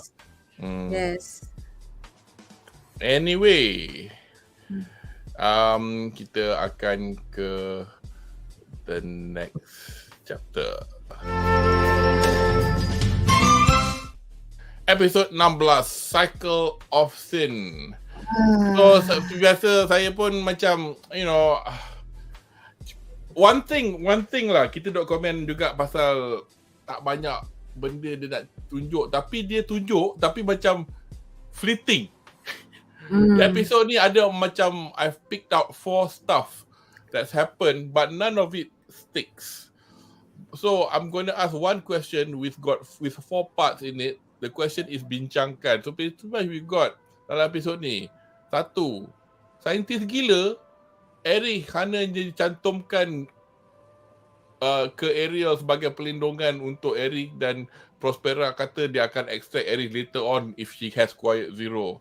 What the hell? B, conflict Spacian versus Earthian di level sekolah, obviously after incident di Quetta as well as after incident Battle Royale where I think somebody died yang kena Sophie yang pistol betul-betul masuk kat I mean they shot the pilot lah. Percubaan Elan Ceres untuk pihak Peel Industries untuk mencuri Ariel gagal, and lastly Miorine kembali ke sekolah Astikasia bersemuka dengan Suleta, bertanyakan adakah Suleta akan ikut telunjuk ibunya Prospera untuk selama-lamanya, who in turn had told Marine is another a girl of her father's role in the Fort Vanguard incident 12 years ago. So jahat juga apa-apa dia bagi guilt trip dekat Miorine kan. Aku tahu bapa kau bunuh lelaki aku. Guilt trip or whatever lah. Tapi so anyway, we got 4 points here. Free for all. Who wants to start first? Cycle of Sin. Saintis gila tu. Saintis gila ke mana-mana lah, tak kisah lah. I think it's macam sekarang yang kita tak tahu what happened after episode 0 until episode 1. But I get the impression that macam selepas the better episode 0 yang nyanyi lagu Happy Birthday tu, something happened that macam dia terpaksa probably upload Eri punya mind ke dalam Elfrith Gundam, which in turn Elfrith Gundam tu tukar colour jadi Ariel apa sekarang, and then macam just tinggal body Eri tu saja, or macam tinggal body Eri tu saja, and dia tak boleh reverse the process. So to reverse the process, dia terpaksa rancang plan revenge dia untuk apa semua ni to get into the Quiet Zero, baru macam they can get macam Prospera can get the real Eri back. So that's why dia manipulate Mayor Hine apa semua supaya dia buat benda ni tanpa sedar. So that's why I think what happened lah. Itulah yang macam saya cakap tadi kan, dia ada go ahead. I think because sebab yang saya cakap tadi lah, sebab mungkin masa dia back to prologue kan dia directly dia punya DNA dia lepas dia apa orang kata dia dapat override the system kan. So Eri walaupun di usia yang kecil tu dia dapat override the system and dia boleh control Roborisu. So mungkin daripada situ sebab such an early age mungkin something happen. Hence why I pun ada cakap juga tadi yang mungkin dia nak preserve Eri yang boleh override the system tu. So tapi sebab yelah you can't expect semua sailing after the whole thing happened to Elnora dengan husband dia pun kena bunuh kan. So I feel that's why, and I saw this article yang diorang calculate tau, ada dua kan Suleta baru macam berapa tahun, 16-17 tahun, and then diorang kira kan actually after the whole thing happened 21 years ago. Even take itulah pasal ada orang dalam ni kan 12 tahun dan cakap 20. I think we mentioned this in the last Bedah kan. Sebab that's why. So I feel whether dia terpaksa lah. Dia nak terpaksa sebab dia nak preserve anak dia terpaksa dapat dia di-clone. So we have Solita. So I think is good. Tak tahu nak cakap apa tapi memang sangat I feel like there's a bit dark lah. It doesn't suit. Quite impactful lah. Shaz, you were away just now. Did you know what the question is for this section? Well, I know that right now we're on the question yang besar ni lah. Yang question number 6 tu, Cycle of Sin tu.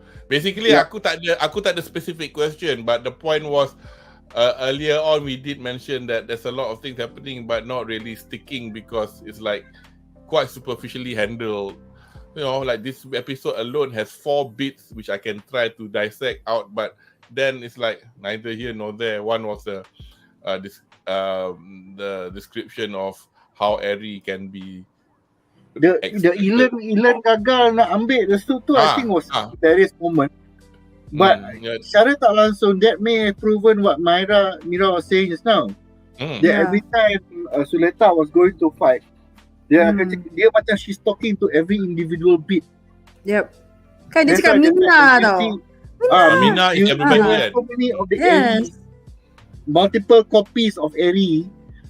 That sebab dia tak tunjuk how Suleta punya view when she links up with the Ariel.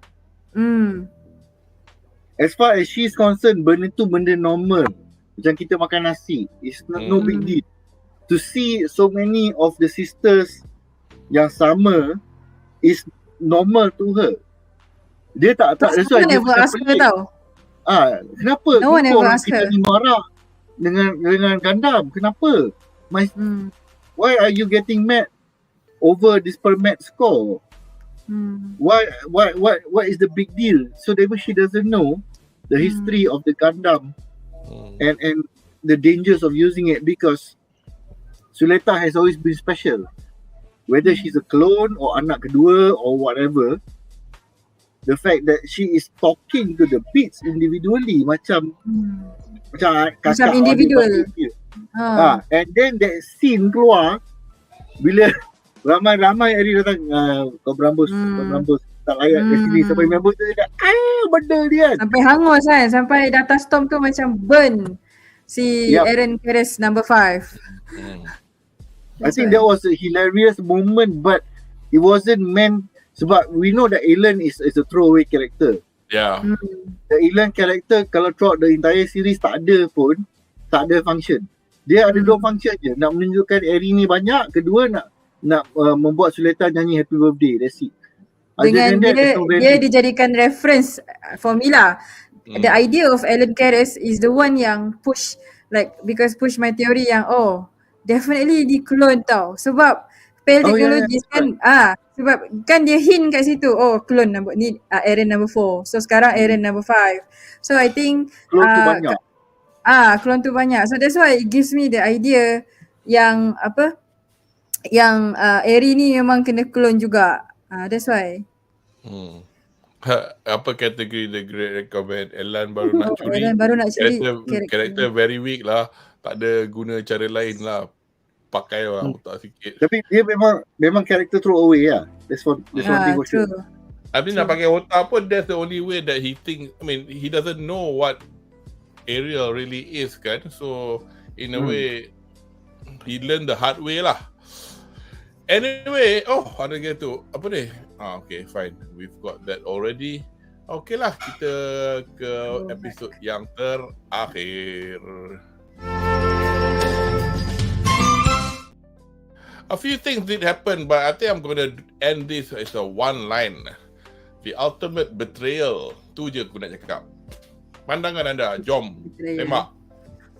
Siapa? Somebody smiling at the top. You go first. Come on. Come on, Bizi. Okay. Come on, Bizi. You loved it, right? Kau suka kan? Aku pun suka sebenarnya, tapi macam... Kecewa. Kau kecewa? Bukan, maksudnya gini. In order to this scene to really work, yang macam kau nak rasa like being betrayed apa semua tu kan. Okay, satu, why this scene doesn't work, because you dah nampak this macam coming miles away. Kau dah nampak macam Miorihine wants to take away the Gundam from area because it's not good for her. Dia cuba macam break Prospera punya influence terhadap dia apa-apa semua. So it's not surprise dia bila Guel muncul kata okay, you duel dengan dia, kalau you menang you take the Gundam from away. So not surprised, even you tahu pun akan jadi macam ni, dia takkan menang 2 kali. Second, for you to rasa ini betrayal, I cakap myself, I have to feel there's a connection between Mirohine and Suleta.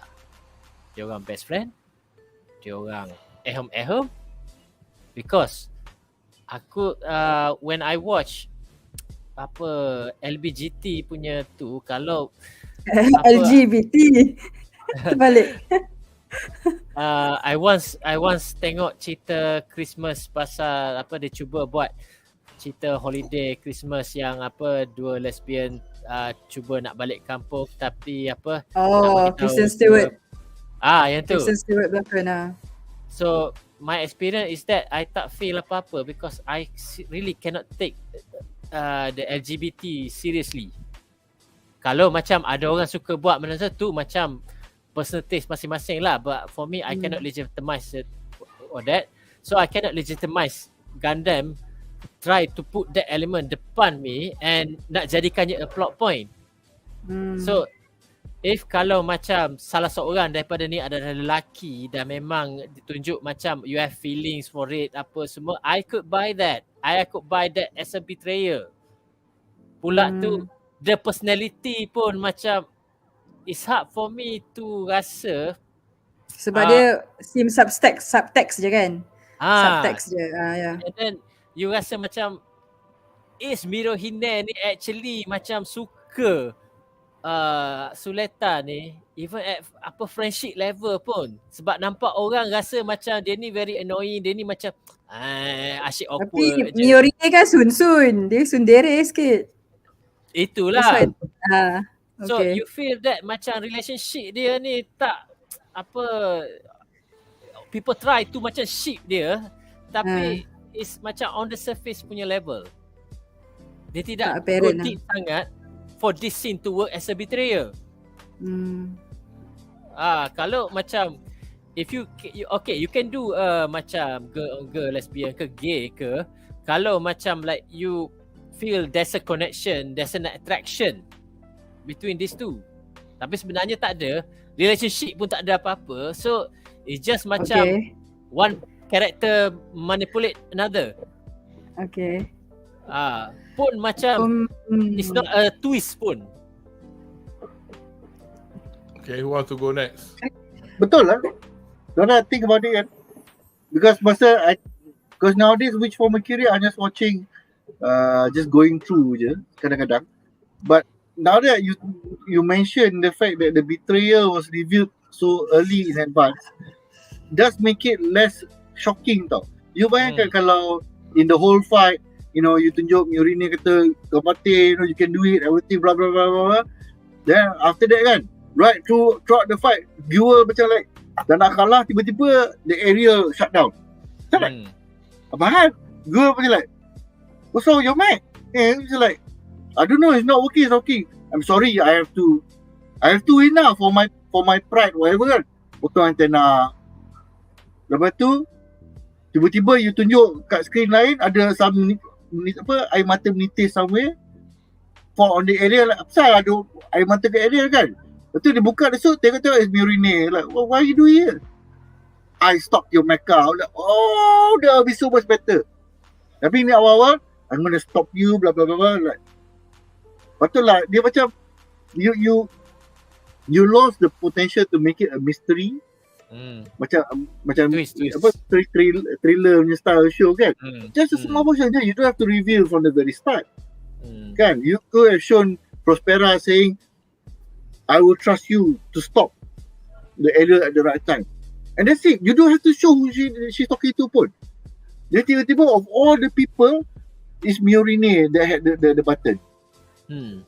Tapi sebab aku rasa dia punya storytelling punya style is to appeal to a totally straightforward punya audience yang tak banyak experience with the start of tapi kan multiple genres of story.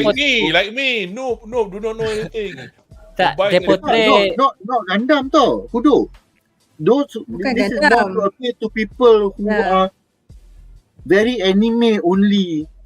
Like me. Dia tak tengok. Kau baca manga lah Kudo.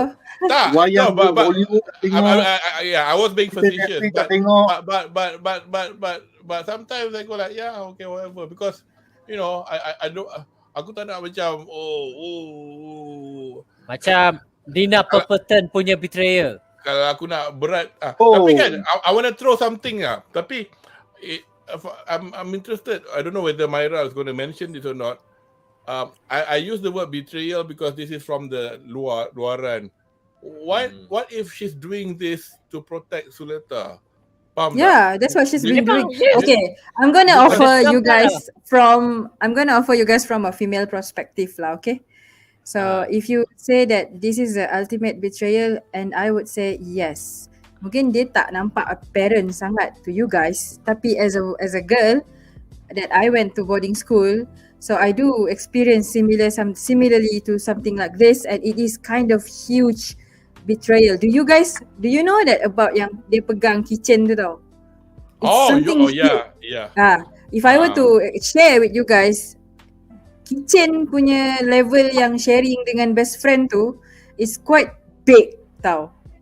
And then when we ended our friendship, me and my friend too, like best friend, we actually have to throw away the kitchens at the same time. It's something symbolic though. So and then consider orang punya age tau, at that age. So when I go back and I was like, hey, yeah, we actually did that kind of thing because it's a symbol of our friendship. So whether dia, sebab bila kita tengok, perasan tak yang masa mak Lady Prospera datang and then dia cakap, tak apalah, pergilah bawa Miorine. Dah lah, Miorine kan memang sundere punya kan. Jomlah nak pergi tengok tomato kan. Actually for me, it's quite intimate. So whether dia apply is LGBT ke tak LGBT tu, again, I think I've mentioned this previously, it's something yang dorang boleh something yang dorang boleh market outside of the anime, which is doujinshi ataupun ni. So something happened that connects them, like as a partner ke, as a friends ke, as best friend ke, whatever. Tapi for me it's quite intimate because tomato punya ladang, tomato yang mak Miorine punya tu, macam bagi aku dia sangat intimate, yang boleh, yang actually it applies, they are actually together. Cumanya tak nampak sebab macam dalam MHA kita orang fandom sibuk lah yang pasal ship, baku deko apa semua, tapi tak pernah sekali pun dorang tak pernah pun blush to each other, not even once. Tapi dalam Reach from Mercury nampak ada blush tau. So it's actually in Japanese punya culture, I would say it's already implied that they are actually together. So kalau nak cakap memang it's an ultimate betrayal, and then memang Miorine on the surface nampak dia betray Suleta. This is my take lah. sebab dia cakap tapi again sebab dia nak protect Suleta daripada mak dia kan, you know, kalau dia dah kalah so meaning, tapi again this is quite interesting sebab dia akan, I'm looking forward to the triangle lah between Gale dengan Miorine dengan Suleta, tapi satu Dia tu akan suka cucu nanti, tengoklah.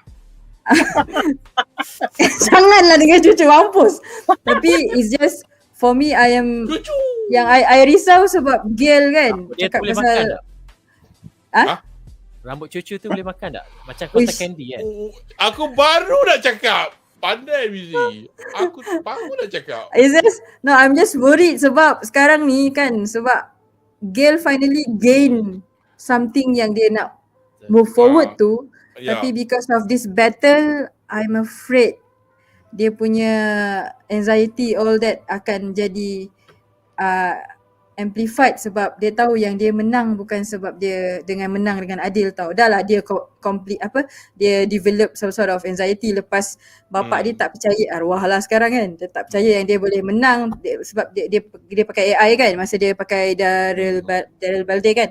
So I feel I'm most worried about Gale lah sekarang. I macam yang triangle love tu I macam second lagi, tapi I risau macam alamak Gale macam mana nak move forward. Tu yang I risau lah. Tapi yes, if you ask me, it is an ultimate betrayal from Miorine ke Suleta lah. Tapi finally, thanks to this, finally we can hopefully lah nampak the development of character Suleta. Kan? Yeah. Finally enough yang mention. Come on, sabar sikit lagi Mizi.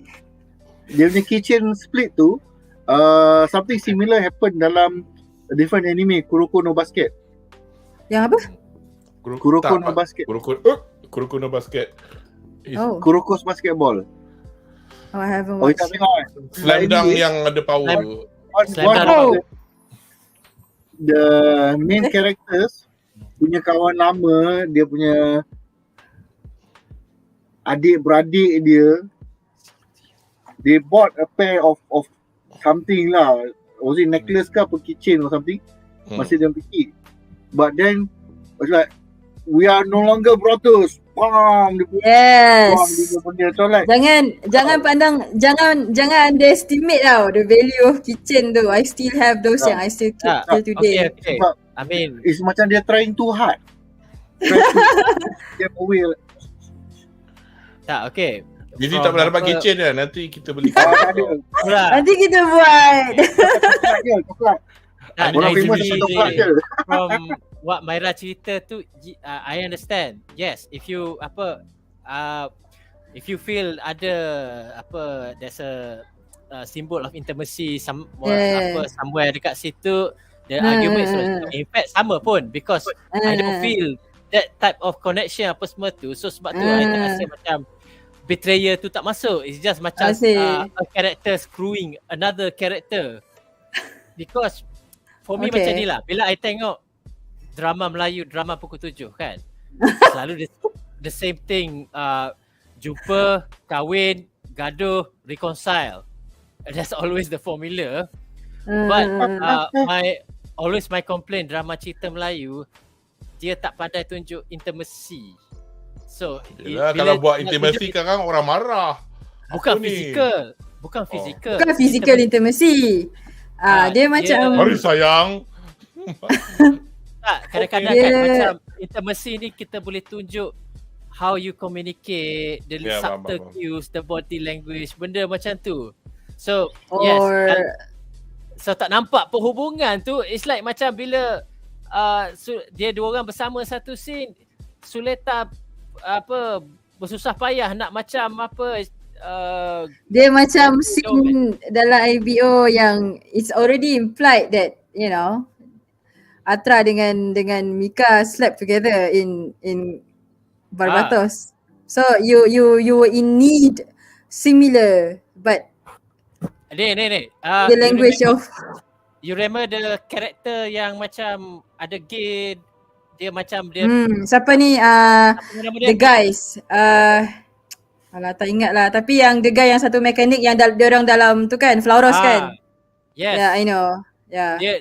Dia cakap bahawa dia ada gay, dia ada tarikan, tapi dia tak nak cakap, but the other guy knows. That's why I cakap dia ni dia hint by tu kan, tapi dia punya doujinshi, astaghfirullahalazim. That's why there are things that's the thing. I didn't know until I found out about it by my friend. Dia cakap sometimes dalam anime kan ada benda kau perasan tak, dia macam loophole tau, tapi sebenarnya dia orang gunakan benda tu untuk jadi modal. Marketing, jadi modal tau. So kau tak nampak dalam anime yang streamline across the international global punya, tapi bila viewing the country, dia cakap sebab dia pergi, I have this one friend yang pergi Jepun, I cakap balik kampung lah, dia pergi Jepun just to go for doujinshi punya stuff. That's why I'm like, it's a whole new world for me when I found out about that. And I was like, oh, that's why bila I cakap pasal yang that scene, you know, because I cakap dalam Witch from Mercury ada LGBT punya ni. So dia cakap, tak, dalam IBO dah ada. And I'm like, because I didn't know, I wasn't aware about that. And then dia cakap, cuba kau tengok yang that guy yang dalam Flauros tu. I was okay in the IBO because it's not driving the plot.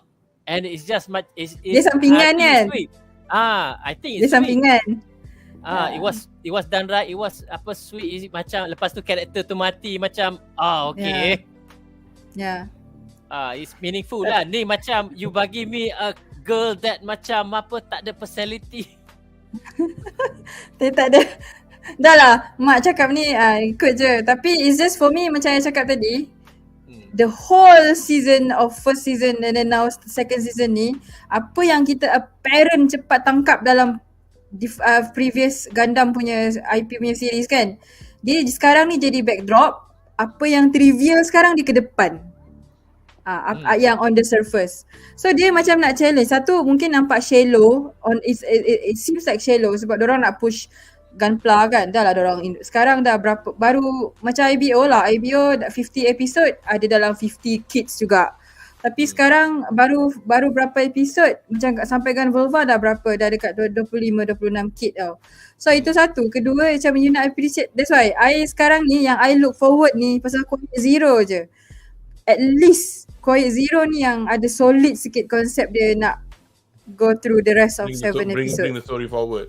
Just quick, by the by, since you were mentioning about doujins, pada penonton di rumah yang tak mengerti apa yang kami katakan tentang doujin basically hasil kerja, basically lah fan fiction lah. Fanfiction. Dia fanfiction dia ada spektrum daripada ke innocent sampai ke yang paling obscene.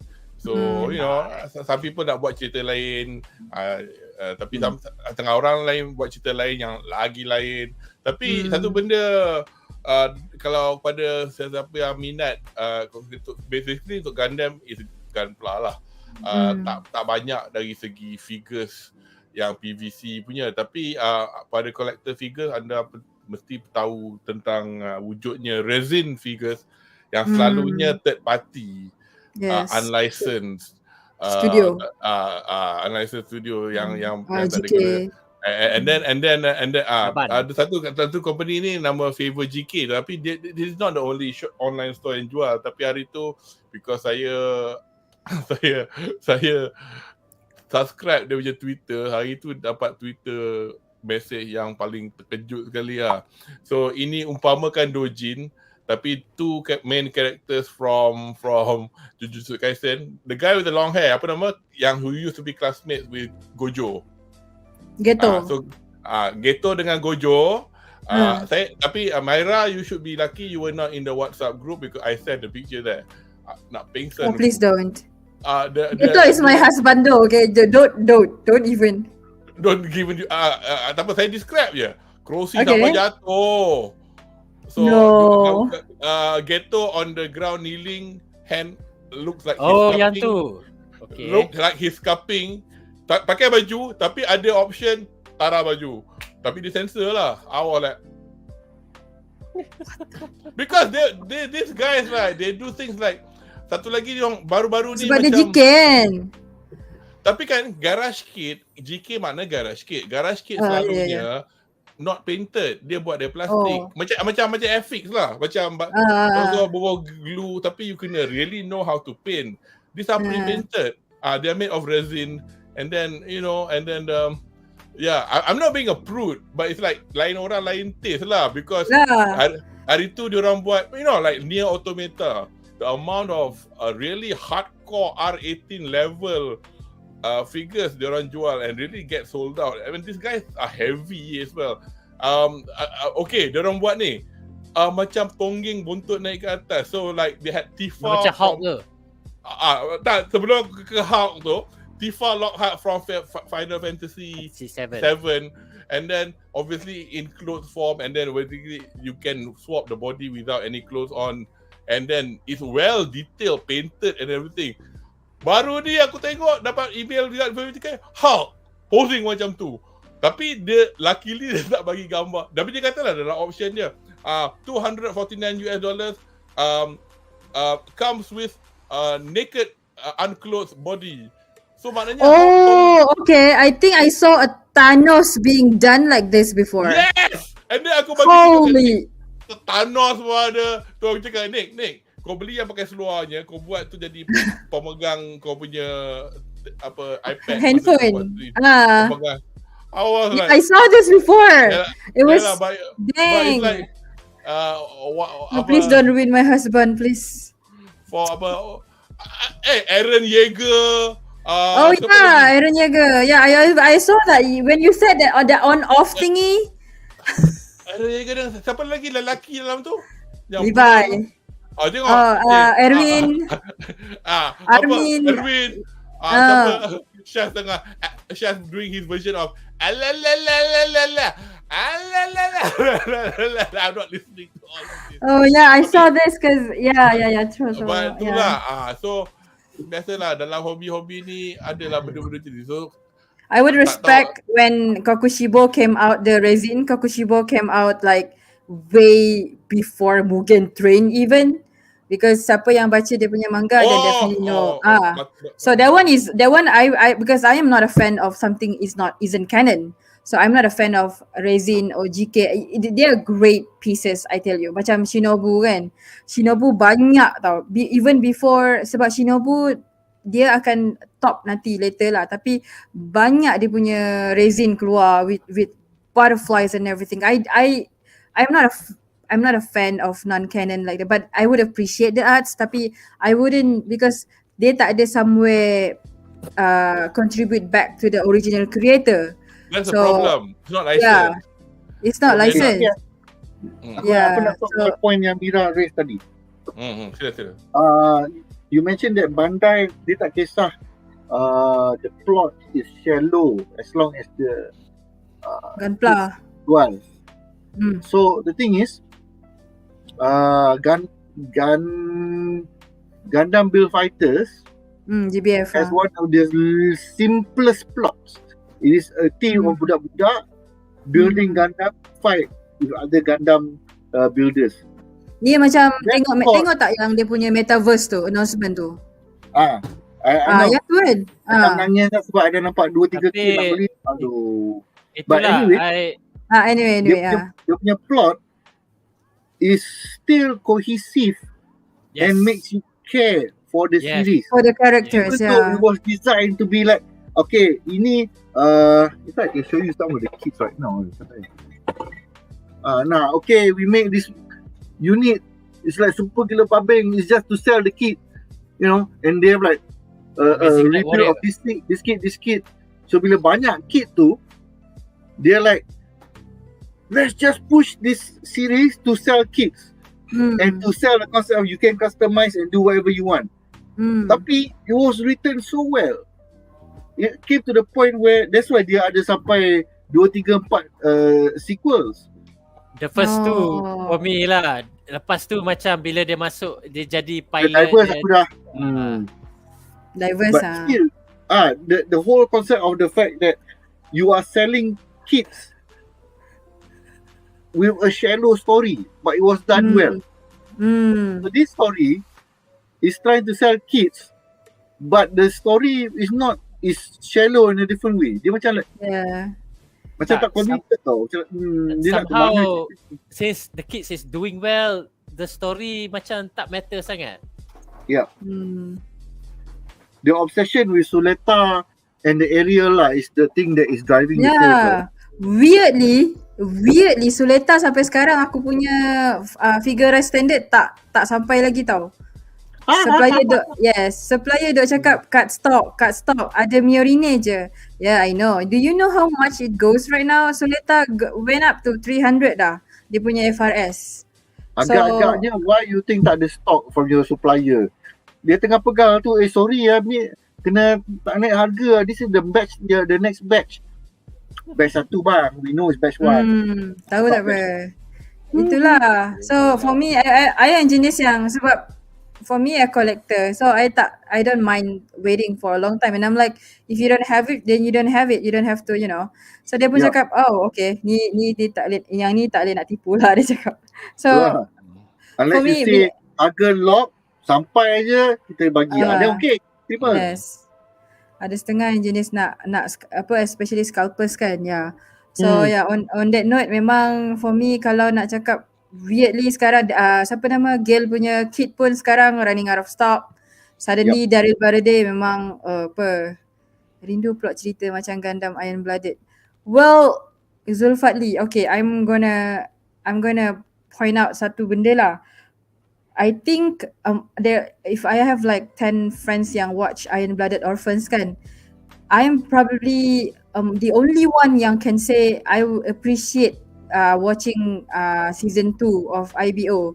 9 memang akan cakap menyesal tengok season 2 sebab season 2 for me is dia macam ultimate closure lah, ada closure.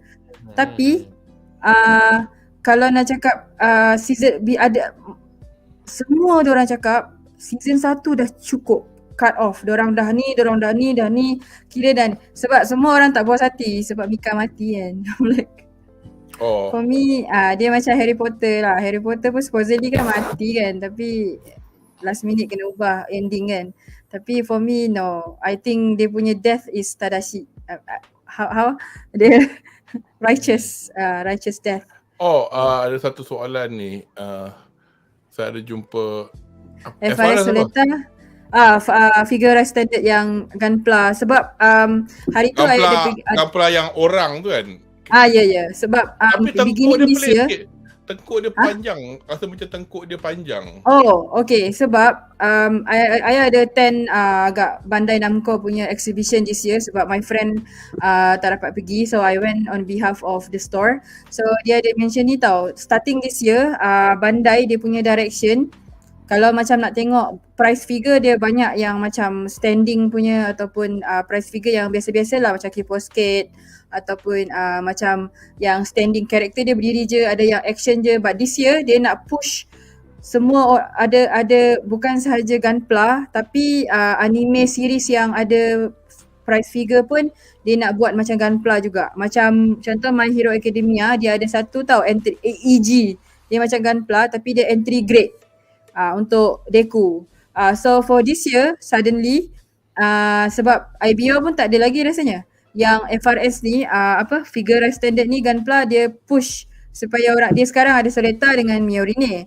Tapi dalam masa yang sama, like I said, tadi Kudo mention dia punya tengkuk tu macam panjang. Okay, kalau nak tahu I will share foto lah nanti, sebab Gundam betul lah, ada satu magazine nama dia Gundam apa yang aku beli ada satu magazine baru-baru ni, dia launch dia masukkan the whole macam mana nak betulkan apa yang tak betul dalam dorang punya tu. Dia nak push orang macam sebab okay, I don't remember pasal Soleta punya parts, tapi untuk Miorine rambut dia kalau tengok dia sebenarnya stems from, korang tahu tak ada, kalau tengok Gundam Hathaway, siapa nama perempuan Gigi Andalusia, dia ada figure tau, dia line glitter and glamour, tapi semua orang cakap dia tak nampak Japanese punya, bukan Japanese, dia tak nampak macam anime, dia tak anime accurate, dia nampak macam Disney character. Because so what Hathaway punya character design semua macam mata kecil, you know, like normal.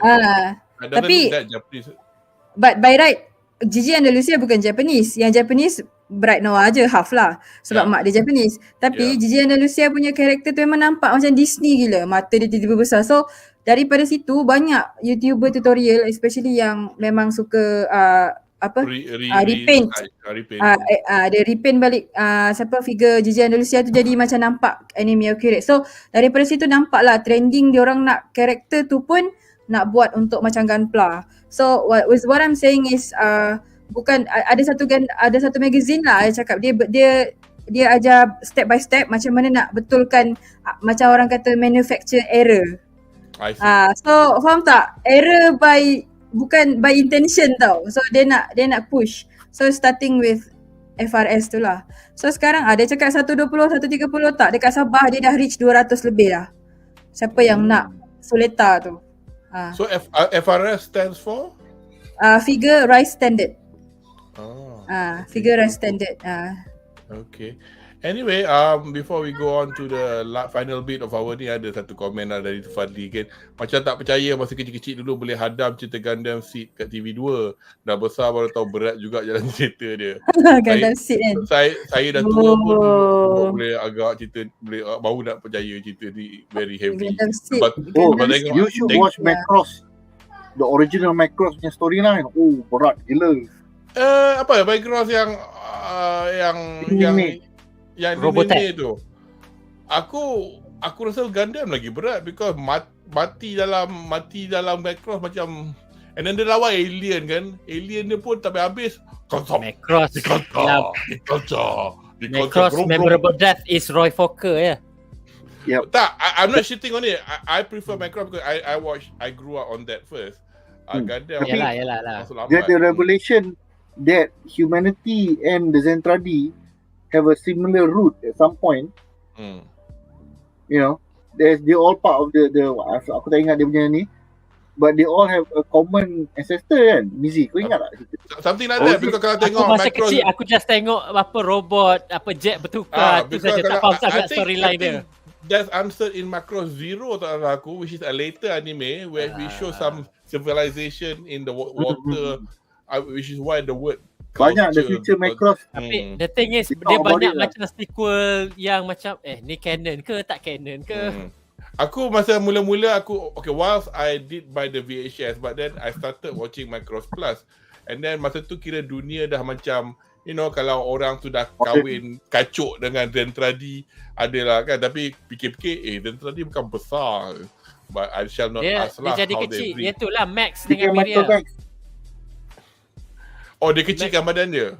Yeah, they have a micronization process. Oh. Yang kahwin dengan apa Zentradi tu Max dengan Miria. Kalau ikut Robotech, Dana tu jadi anak dia. Tapi kalau ikut original Macross, anak dia jadi Rockstar ke apa? Macross 7 punya singa. Macross 7 aku tak tengok. But anyway, I have no idea. Yeah. Kita ke segmen kita yang terakhir. Okay, saya punya harapan satu je lah. Bolehkah kita melihat pengakhiran kepada konflik keparat angkasa ni, atau adakah kita akan disajikan dengan musim ketiga tahun depan? I mean, but then again it's a bit premature lah because ada 7 episod lagi. Shall we go with Myra? What's your harapan for the next 7 episodes at the very least? For the next 7 episode, hopefully sempat lah nak tahu jawapan macam mana Quiet Zero ni will be the ultimate solution to whatever dealing.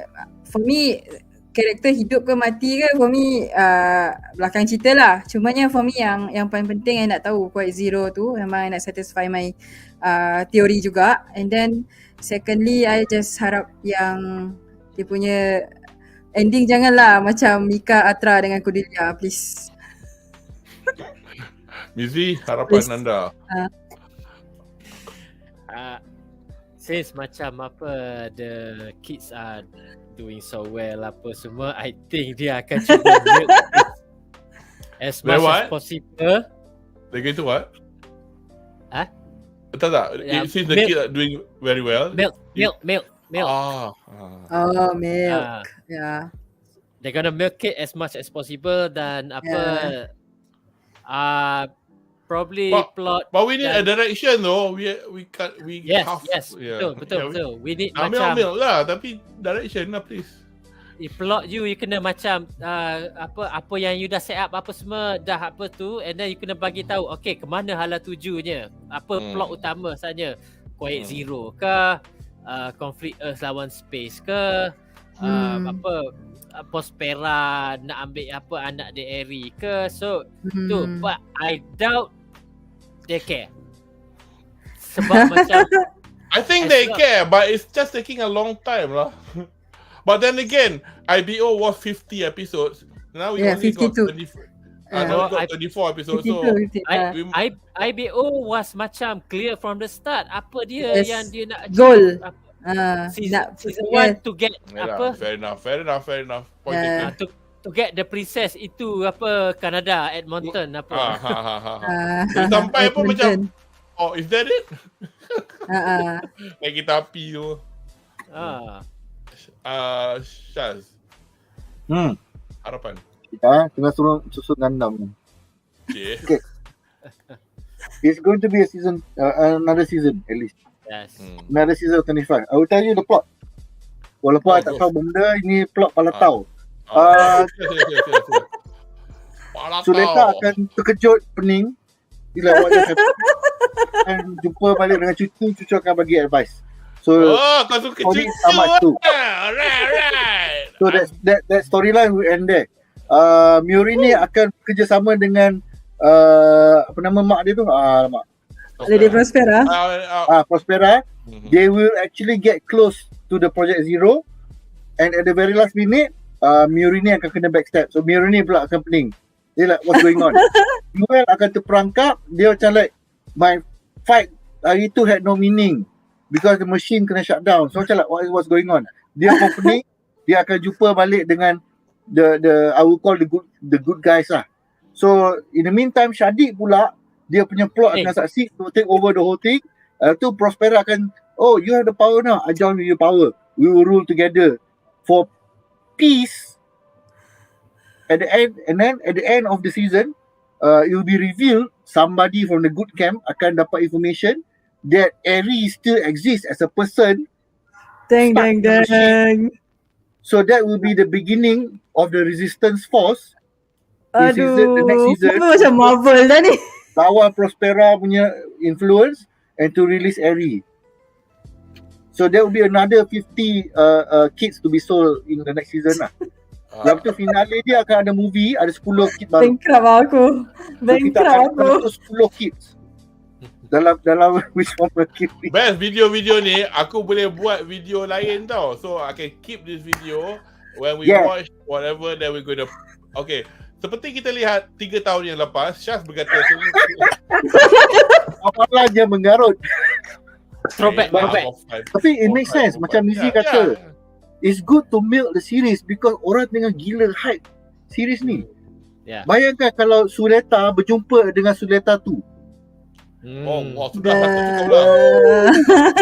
She find a whole room of Suletas. I hope ada wujud somewhere a badass punya Suleta. Yeah. And she'll be like, I am here. Ke macam The One.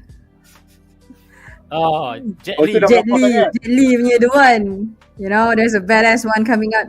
But for me, kalau nak cakap whether this is a premise for another season, then definitely yes lah juga. Sebab sikit sangat lah. One season 12 episod. 2 season dalam 25 episod kan. Because sebab IBO, dia buat 2 core tau. Season 1 was 25. Sama jugalah dengan season 2. Tapi in between season 1 dengan season 2, we have ada novel dengan manga. Yes, lepas tu sekarang there's a thing tau, realistic dia. Sebab sekarang ni even IBO ada Iron Blooded Orphan Uruzuhan Talk yang sekarang ni eksklusif hanya dekat Jepun dalam dia punya G-App. So dia orang ada sekarang as of right baru semalam ke 2 hari lepas ada announce satu lagi another form of Hajiraboshi. So another form of Gundam yang tapi dia eksklusif dekat Japan punya market saja. So when is that set? The time period? Masa tu hidup ke dah semua mati lah ke later on? Selepas. In between. Rasanya in between season 1 season 2 yang Uruzuhan Talk. Bukan dia selepas. After ke? Macam 3-2 I feel after. Tapi so, dia because macam dah mati lah. Ya. Dah. Kira yang dia punya cerita tu, after, bukan in between. In between tu yang manga. So dia punya after tu dia nak cerita pasal selepas yang kira macam the chaos dekat Arbrow punya tu area dah settle. So dia ni macam nak ni. Tapi dia macam dorang macam nak imply yang anak konon lah. Anak the second coming of Mika sebab rambut macam Atra tapi dia bawa Gundam. Tapi I don't think so. Sebab I nampak, korang ada nampak tak yang trailer ada anak betul-betul anak Mikazuki lah. Dia pakai gelang. Anak It's dia for- nama apa tengok?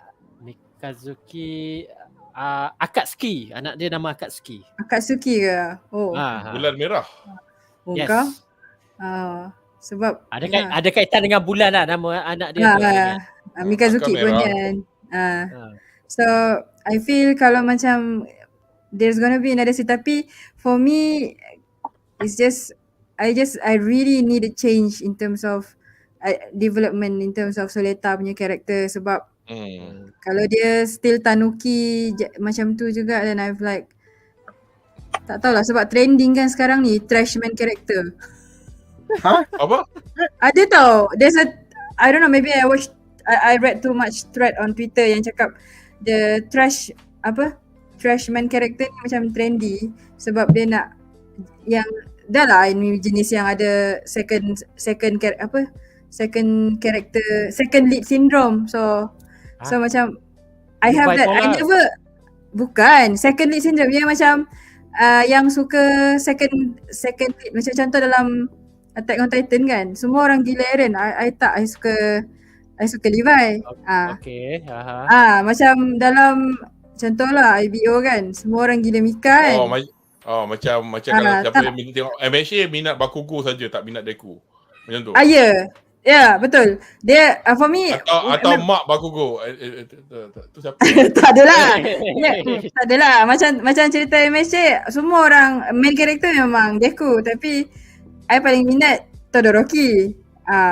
So sama jugalah dengan Demon Slayer pun paling minat lah orang cakap main character memang Tanjiro, tapi I minat Zenitsu or Giyu. That's why. So bila tengok dia parallel lah dengan from Mercury ni. Kenapa Suleta tu macam, that's why I tak kisah sangat tau dia punya karakter macam tu sebab I'm focusing on Miorine right now. That's the thing. Luckily there's another character I think worth looking at. Miorine or Guajetu makes better protagonist because well fleshed out. You tahu dia punya konflik apa-apa semua. Yeah. So tapi itulah you put Suleta kat depan tu, I rasa macam serabut. Tapi it can't be helped because kita dah start cerita ni dengan ibu bapa Suleta Suleta. So kalau if the main focus was on the Jetuk ke on the Rembrandt tu lain cerita. Yes. So they just wanted to say something. Ada meme dulu aku pernah tengok 70s to 80s all the protagonists I can solve any problem you throw at me, macam Schwarzenegger, macam macam a lot of characters yang super buff, super can solve any problem. That was from the 70s to mid 80s. Then 80s to 90s it is the era of with my training and my skill I can from nobody I can be the true hero. Zero to hero. Correct, zero to hero. Then lepas tu 90s onwards is the era of the Nakama, the One Piece journey that never ends. With the power of friendship, I can solve all the problems. Yes. So at one point, I tak ingat 2000 something ke 2010 onwards, the current protagonist, saya lemah, saya tak boleh faham. It's like, wait, what happened to all the heroes from sebab dia nak kita relate lah. Dia nak kita relate. Yelah. Aku tak nak cakap. Kau kata aku boomer. Like, korang lemah sangat ke? Like kau lah. Kudo boomer. Tak, I mean like the Bill Fighter series, kita semua boleh relate tau. He wasn't a weak character. But he wasn't the strongest either. He was shown to be somebody who really worked hard for his dream and he succeeded to a certain degree lah. In the end, he got his wish one time, after that kena tapau non-stop lah by the greatest of them. Also we also very lemah. But we also need to take a look on the demographic for this series juga. Because Itulah. demographic dia bukan seinen or shoujo josei. Dia shonen ataupun tak ada, dia bukan shoujo lah, definitely. Dia punya demographic masih shonen. So if we look at this in the mind of 12-year-old to 18-year-old, that's why diorang macam mungkin sebab that's why kenapa series Gundam MSG 0079 dia appeal sangat dengan kita. From then to now, sebab dia selari dengan kita punya current perspective in life. Tapi bila budak nak appeal, budak-budak dulu pun lain dengan budak-budak sekarang. Faham yes, tak? Yes. 12 year old. Tapi that's the thing, you see, dalam Bill Fighters season 2, they had a female pilot as well. Yes. There was a trio of characters. You had the main lead, the second lead, and then the female punya as the final in that trio of the pilots lah. So the female pilot was also from Zero to Hero tau. Dia punya somebody who like did see tak tahu nak princess moon-moon and everything. So macam like whenever I see Zuleta macam right, macam apa a deer in a apa nampak flashlight dia tu headlight stun by headlight. Tak, okay. Lepas tu tak nampak technicality dia tau, macam mana dia orang pilot tau, for me lah. Yes. That's what I've been missing actually. Sebab bila I tengok Amuro kan Amuro kan bidang terjun. So daripada sebab dia ada working knowledge for physics. So I'm like okay lah, dia boleh navigate. Tapi bila tengok I think I can definitely relate dengan Mizi lah. Sebab Mizi kan cakap, dia mention yang macam mana skill pilot thing pun macam tak ada. Dia tekan-tekan je and then dia gantung, dia depend. Dia depends on permit, whether kau boleh handle permit score tu ke tak. And then bila part Gale masa dia second round pakai Daryl Belday pun bukan Daryl Belday ke yang warna merah. Dia pakai AI tau. Nama susut ni. Tak ingat langsung lah. Daryl Belday lepas tu dulu pakai manual gear ada clutch, sekarang automatic semua. Tapi bila dia pakai Lauda punya standard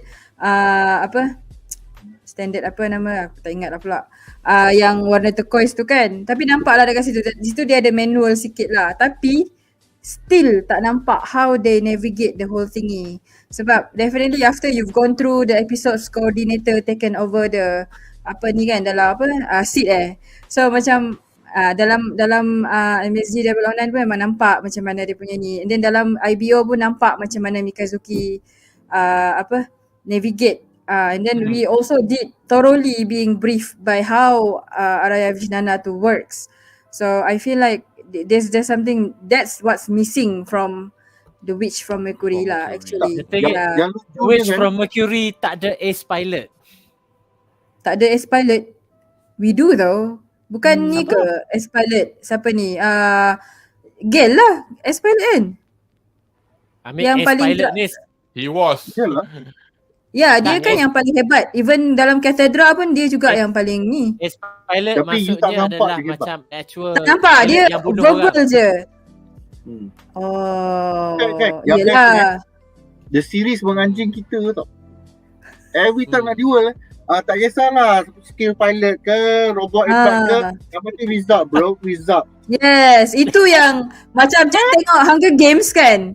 Perasan tak? Dia macam tengok Hunger Games. I'm like, tengok announcement sampai mati kan. I'm like, itu je ke? Dia yang penting counter. Tapi ada juga yang orang cakap pasal part yang orang fokuskan yang sebab dalam seed pun ada fokus yang interface kan. Dia tengok masa yang Ariel yang first tu dia guna OS apa. Tapi bila dah Ari dah kena reveal, dia guna ES, Eric Samaya punya OS, operation system. Tu yang diorang fokus je. Tapi we don't really see actually how they actually pilot. I think that would be a great punching punya scene lah. To stick with the fans. Anyway, so I guess with all that, I think we can call it a day lah. We've done very well, man. 2 hours. Because I thought aku macam buat soalan sikit lah. Yet we can go on for 2.5 hours. So kudos to all of you for for being able to, you know. Yeah, and- again I've learned a lot lah sebab banyak juga series yang I belum tengok lagi, so I cannot refer back kan. Those pun ni lah, you need to not only watch IVO lah. I think I'm gonna start with 0083 jugalah next for side story sebab this I think 13 episod je, cepat, very fast. itulah after finish after this season. Dah lah Anyway. season ni 10 anime. So nampaknya kita dah tiba di penghujung sesi bedah kita malam ini untuk season kedua Mobile Suit Gundam Witch from Mercury episod 13 ke 17, dan diharapkan penonton di rumah terhibur dengan ulasan kami malam ini. Untuk sesi kami yang akan datang, kami berharap untuk memberi ulasan secara live stream untuk siri anime Kimetsu no Yaiba The Swordsmith Village Arc, mana kami akan membincangkan episod 2 hingga episod 7 dalam tempoh 2 minggu lagi, hari Ahad waktu yang sama 9 malam waktu Malaysia atau 1 PM Greenwich Mean Time, 28 hari bulan Mei 2023. So kita nanti jumpa kat situ in 2 weeks time ya. So kepada anda yang baru ke sesi kami, jangan lupa untuk melanggan, berkongsi dan tenyeh butang like untuk kedua-dua laman YouTube STOMACHOFCHAOS dan BUZZPOPTV, laman pop culture suka ramai Malaysia, supaya anda tidak ketinggalan untuk sesi kami yang akan datang. Dan jika anda ingin menonton sesi-sesi kami yang lain sebelum ini, selain daripada archive live stream kami, laman YouTube STOMACHOFCHAOS juga mengandungi video-video ringkas yang mengambil tema spesifik dari perbincangan kami yang lampau. So sekali lagi terima kasih kepada anda kerana sudi bersama kami, kepada rakan panelis saya hari ini, Otsukare sama Deshita, kepada Maira, Mizi dan juga Syaz, dan saya Kudo Maharizu. Sixtion. Iyo desu. Tadi kata Federation. Weh, dah tukar nama. Anyway guys. Macam mana? Okay. Dapat ejen. Bye guys. Bye. Dah lah korang.